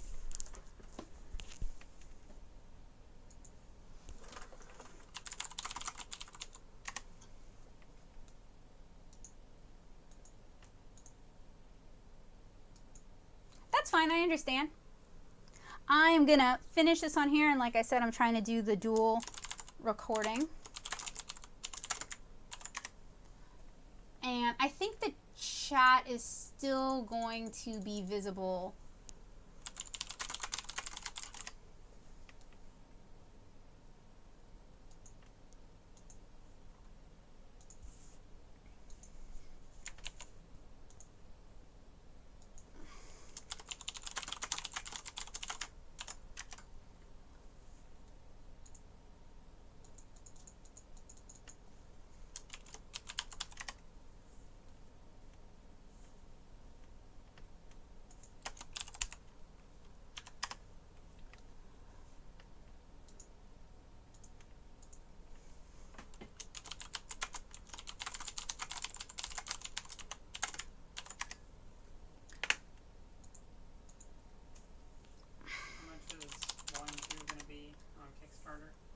That is we've talked about the prices, and I was kind of hoping you would answer that question, but I'm aiming for around $15. So it's going to be... It's going to probably be more than that. Is it really? Okay, well.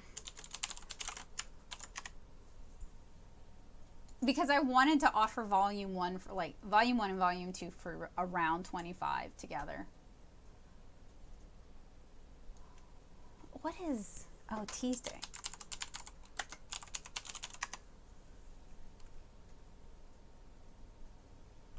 Oh, come on.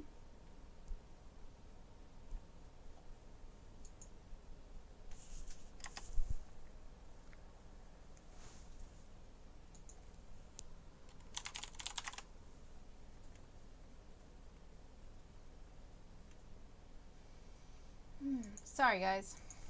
Looking up good webcomics.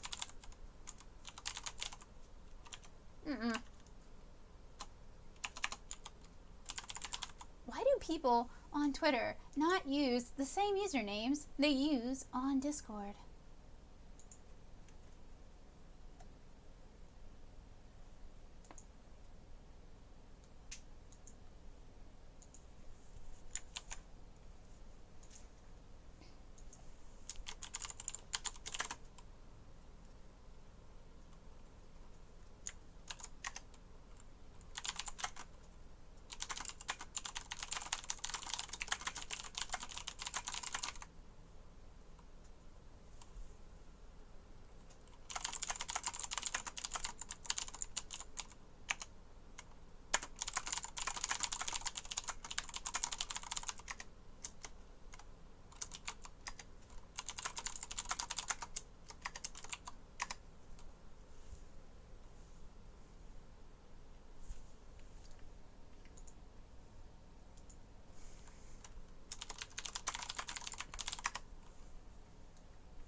Well, Joseph posted the request link way long ago, but could you drop the link one more time? It's just a Google form. It just helps me stay organized.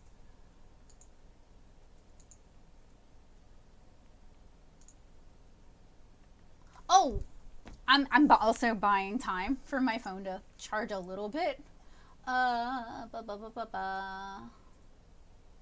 So if you guys are interested, I'll use the, if you're interested in joining like a fairly friendly art community, why are you not letting me? There we go. I can type better than I can talk at this point.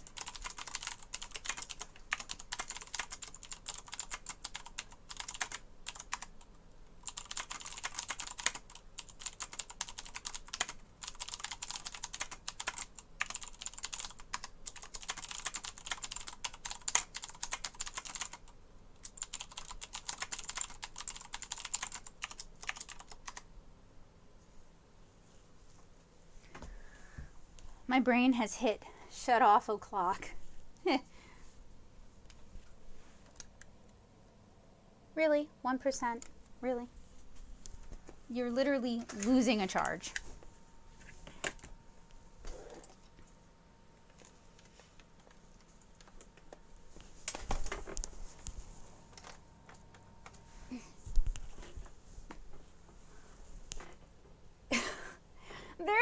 So if you're just chatting, it's not too difficult, but if you're moderating one, there is definitely a level of challenge that I'm just kind of like not super excited about. Oh my gosh, I might actually be almost done with the marker part at least.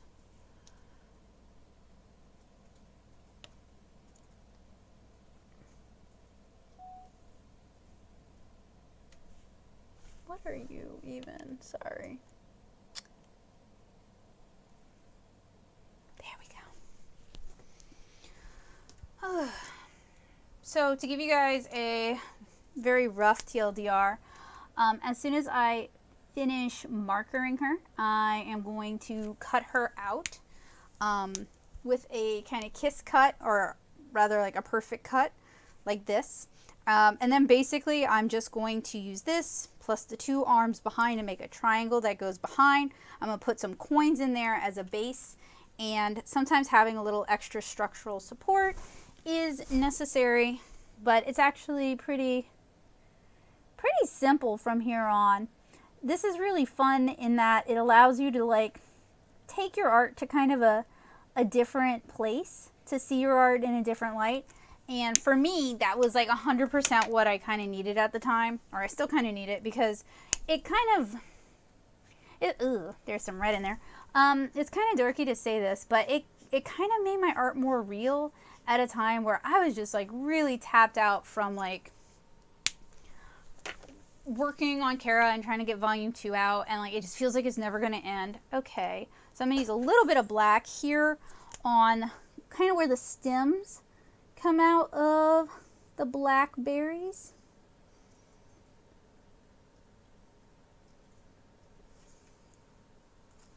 So it's just kind of a fun project that recontextualizes your art and gives you kind of a different relationship with it. Okay, so the marker part of this is done. The next thing I'm going to do is I'm going to use a little bit of white gouache just to add some highlights here and there. I'm also going to clear my tabletop off because once we're done with the gouache, it's time to cut.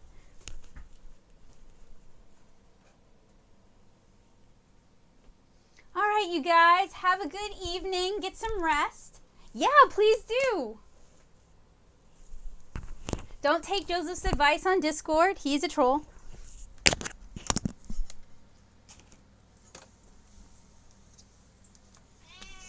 Big stretch.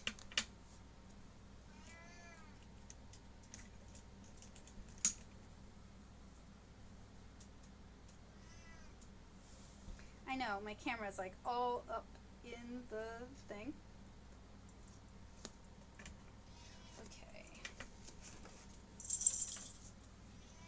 So there is my white gouache. I'm going to go ahead and clear off my table surface so I have some room to work.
if you want to go ahead and feed him.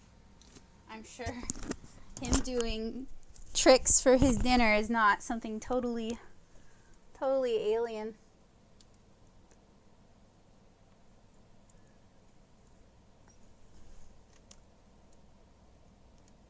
And oh, this is gonna be so fun to edit and post.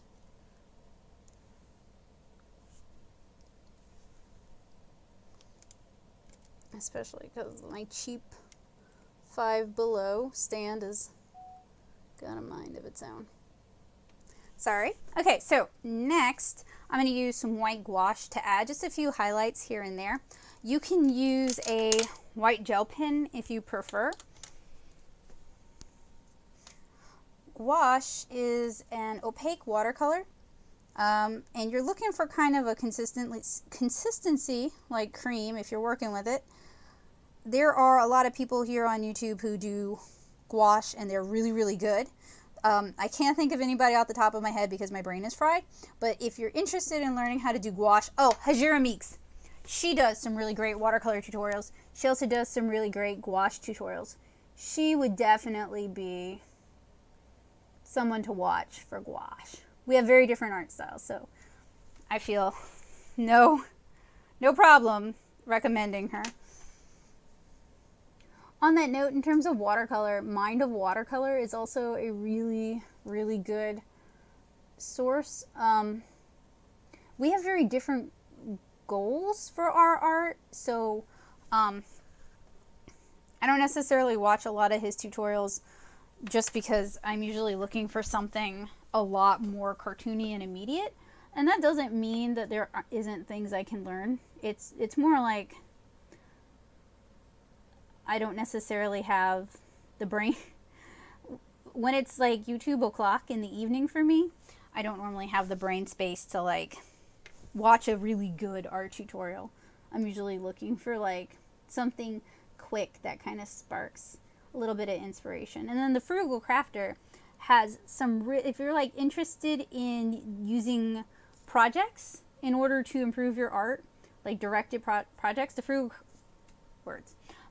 Crafter has some really good art streams that she does, and she normally streams on Saturdays a little bit before I do.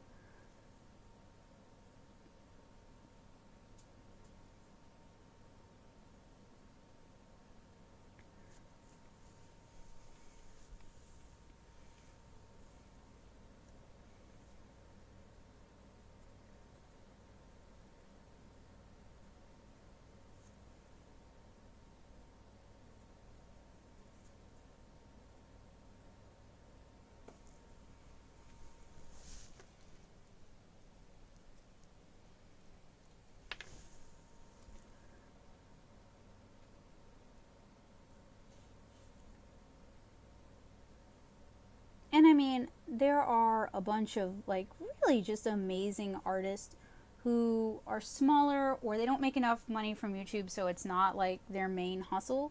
So they update, you know, when they remember to, or when they can afford to, or whatever like that. Who I'm probably neglecting to mention. If you're looking for another like comic artist YouTube channel, Cetriya. Cetriya. She is also a comic artist who has kind of like a shoujo aesthetic to her art.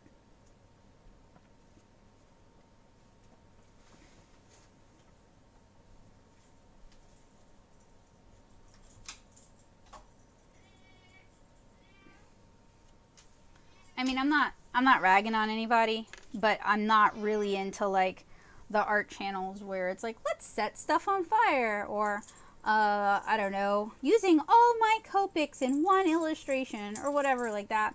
I can see why, yeah, or I'm gonna paint everything black. Like, I can see why people like it. It's entertainment, but I don't necessarily watch a lot of art YouTube for entertainment, which is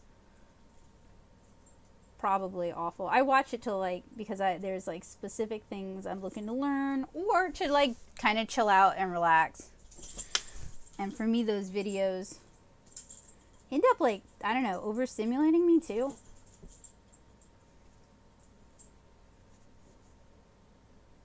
So, like, there's nothing wrong with them. They're just not for me. It would also be weird if, since you're a professional artist, if you would seek entertainment in, Yeah, it's like work never ends. yeah. And you know, I always feel guilty because I don't. Like, and that's like a bad art mindset of like, I always have to be working or I'll never be good enough. And like, there's a difference in honing your craft. There's right. YouTube educational videos and feeling obliged to be entertained by YouTube entertainment art videos. I mean, I think it has, honestly, I think it has a really good place because it gets a lot of younger people very excited about art. Oh, that was wet. Oh, Satria? We've only met online, I think, but she seems very nice. Also, that's awesome. That gives you somebody, like a role model.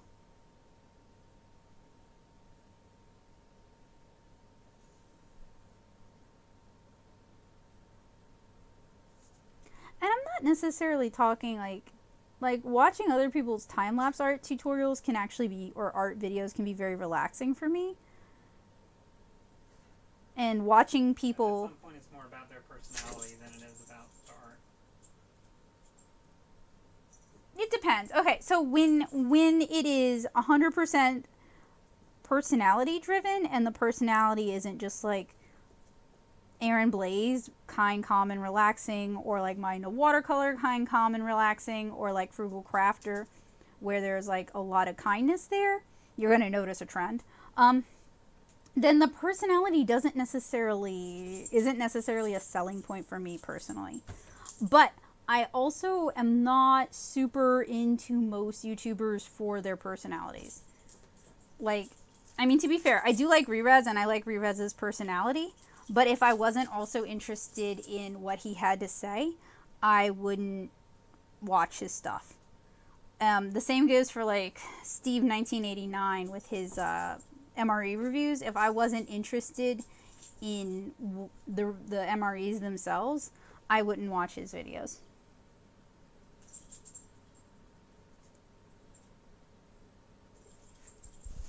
Okay, I think, yeah, he's playing in the background. He's about to get fade. My phone is dead again. It's because this has been a longer stream. And I'm about to make it a little bit longer, and I do apologize for that because I actually want to scan this so I can offer it to my art nerds, for the people who just want to like practice assembling one. So what I'm gonna do, oh, that's really cool, Tolly. What I'm gonna do is I'm gonna put the away screen up. Y'all can chill out to the music. I'm gonna scan this. I'm gonna charge my phone, and I'm gonna use the bathroom.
Okay, I've got the stream.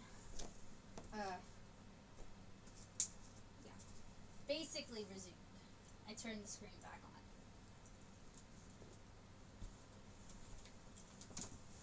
You can keep playing with them.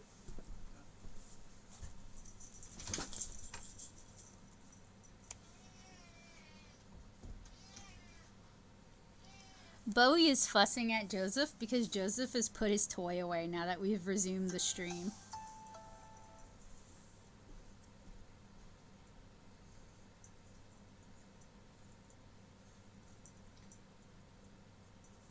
He's a big old baby.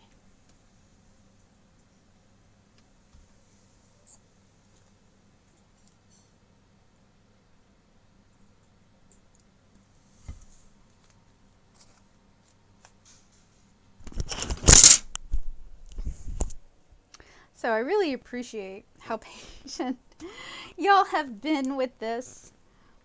And considering this was going to be a long stream regardless. It's Phonovision.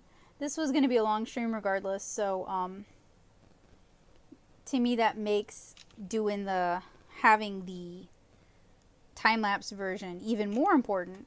I mean, we're not going to get it down to like 15 minutes. That's just not even a thing that I think will happen.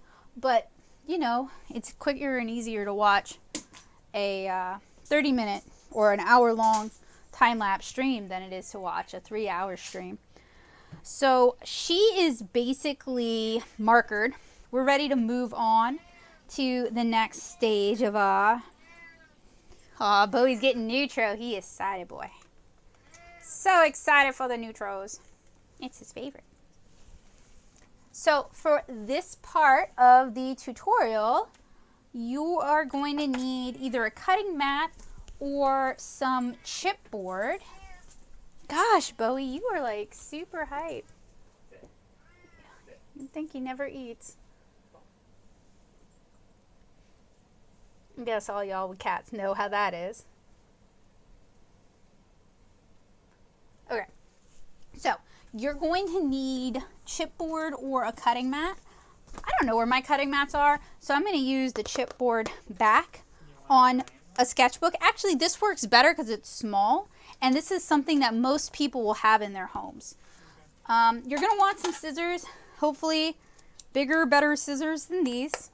You are going to potentially want an X-Acto blade. If you are a younger person, you may want to have an adult help you with this part. I wouldn't want anybody getting cut or getting hurt. You are going to want something to use to tape this together. So double stick tape is good. The Tombow adhesive is good. A glue stick could be good. Looking for it. Book glue is a little wet. You don't want to use anything too wet because it's going to warp your paper. Tombow liquid glue is actually good because it dries really quick. Scotch tape, single-sided tape is good. Masking tape if it's like a smaller roll of masking tape, not the giant big old blue masking tape. I would recommend avoiding washi, only because it's going to be more visible. So you want to avoid anything that's going to attract too much attention. Are you serious? Sorry, I'm not talking to you guys.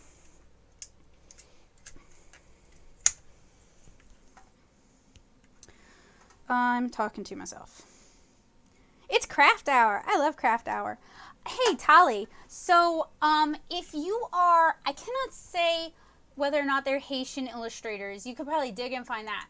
But there's like a huge directory of Black American illustrators. I will pull that up and share that with you. Give me a sec.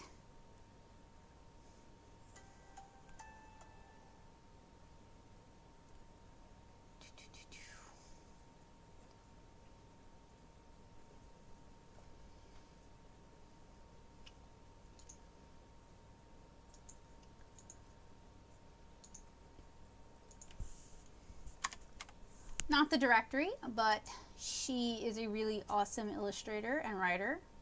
You might enjoy her work.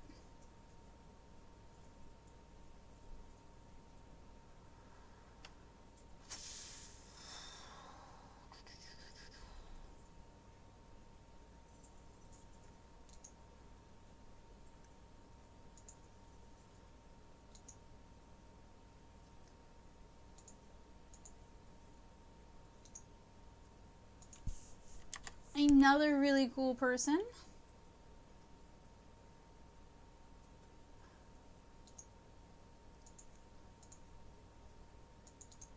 Not quite illustration, but game dev. So there will be illustrators, concept artists, character artists.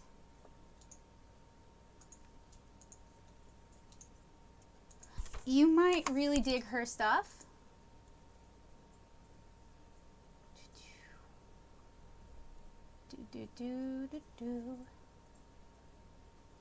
Ha ha ha, I found it. It's called Drawing While Black. So there's a hashtag attached to it also. So you could search the hashtag and you would find more artists maybe. Or like they might be tagging their work and you could check it out like kind of live.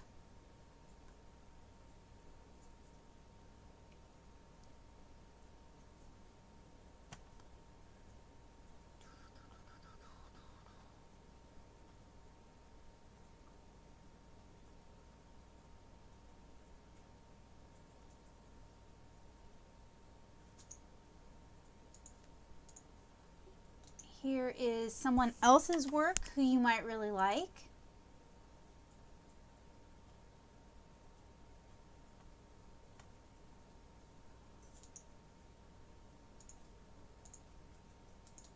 You might enjoy this person's work.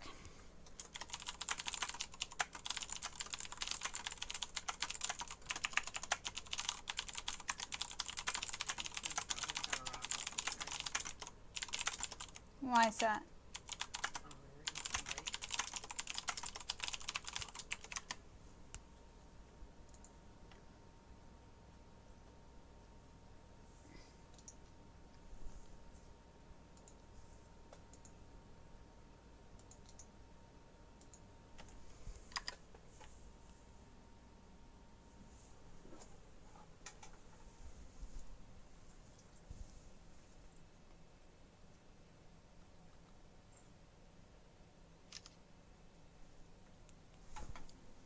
So what's keeping me from wrapping it up right now is I have a serious bottleneck. I can't get more than 1% on this thing. And I would like to record the rest of this because I'm going to time lapse it for people who don't want to watch the whole No, because then I have it like a split recording, and also the stream kept dropping and I'm not recording it to the desktop using OBS. I don't want to do that. It's going to be different video quality. It's also just going to be more of a pain for me to edit later. It would be generating I mean, this is ridiculous. Like, I'm not arguing that. But it's going to be generating even more work for me. I know. I don't expect you to have a solution. What's crummy is I'm at kind of like a pivotal point where I'd like to like have more process photos of it. I'm so super frustrated. Hang on a sec. I'm not mad. I'm just like so tired of my phone being weird.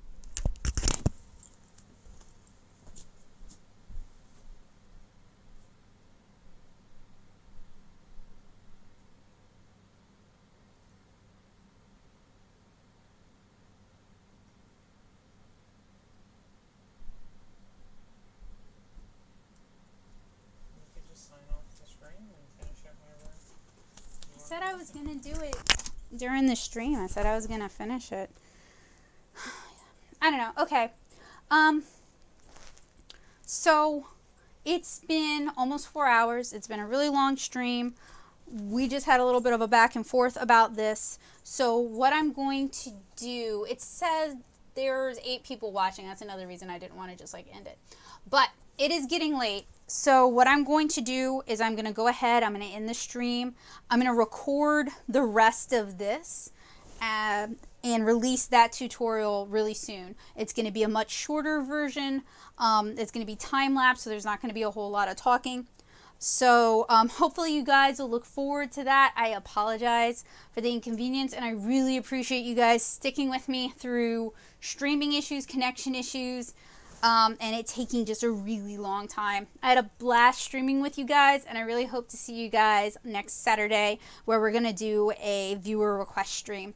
So if you want me to draw your original characters, if there's a favorite character from fiction or anime that you'd like to see me draw, there is a form. Fingers crossed that there's no technical problems next week. There's a form you can fill out. It's really quick. And that's going to help me stay organized and get as many of these done as possible. Joseph just linked it. So it's going to be first come, first serve, with the exception of patrons who are going to be first. Obviously, I owe them. So get it in sooner so you're higher up in the queue. Anyway, I hope you guys have a wonderful, wonderful Monday evening. I hope you stay safe and healthy this week. And I hope you keep your spirits up. I'm cheering for all of you guys. I should sit so you don't have to look at my tummy. You can look at my face. All right. All right, guys. Have a wonderful evening. Bye.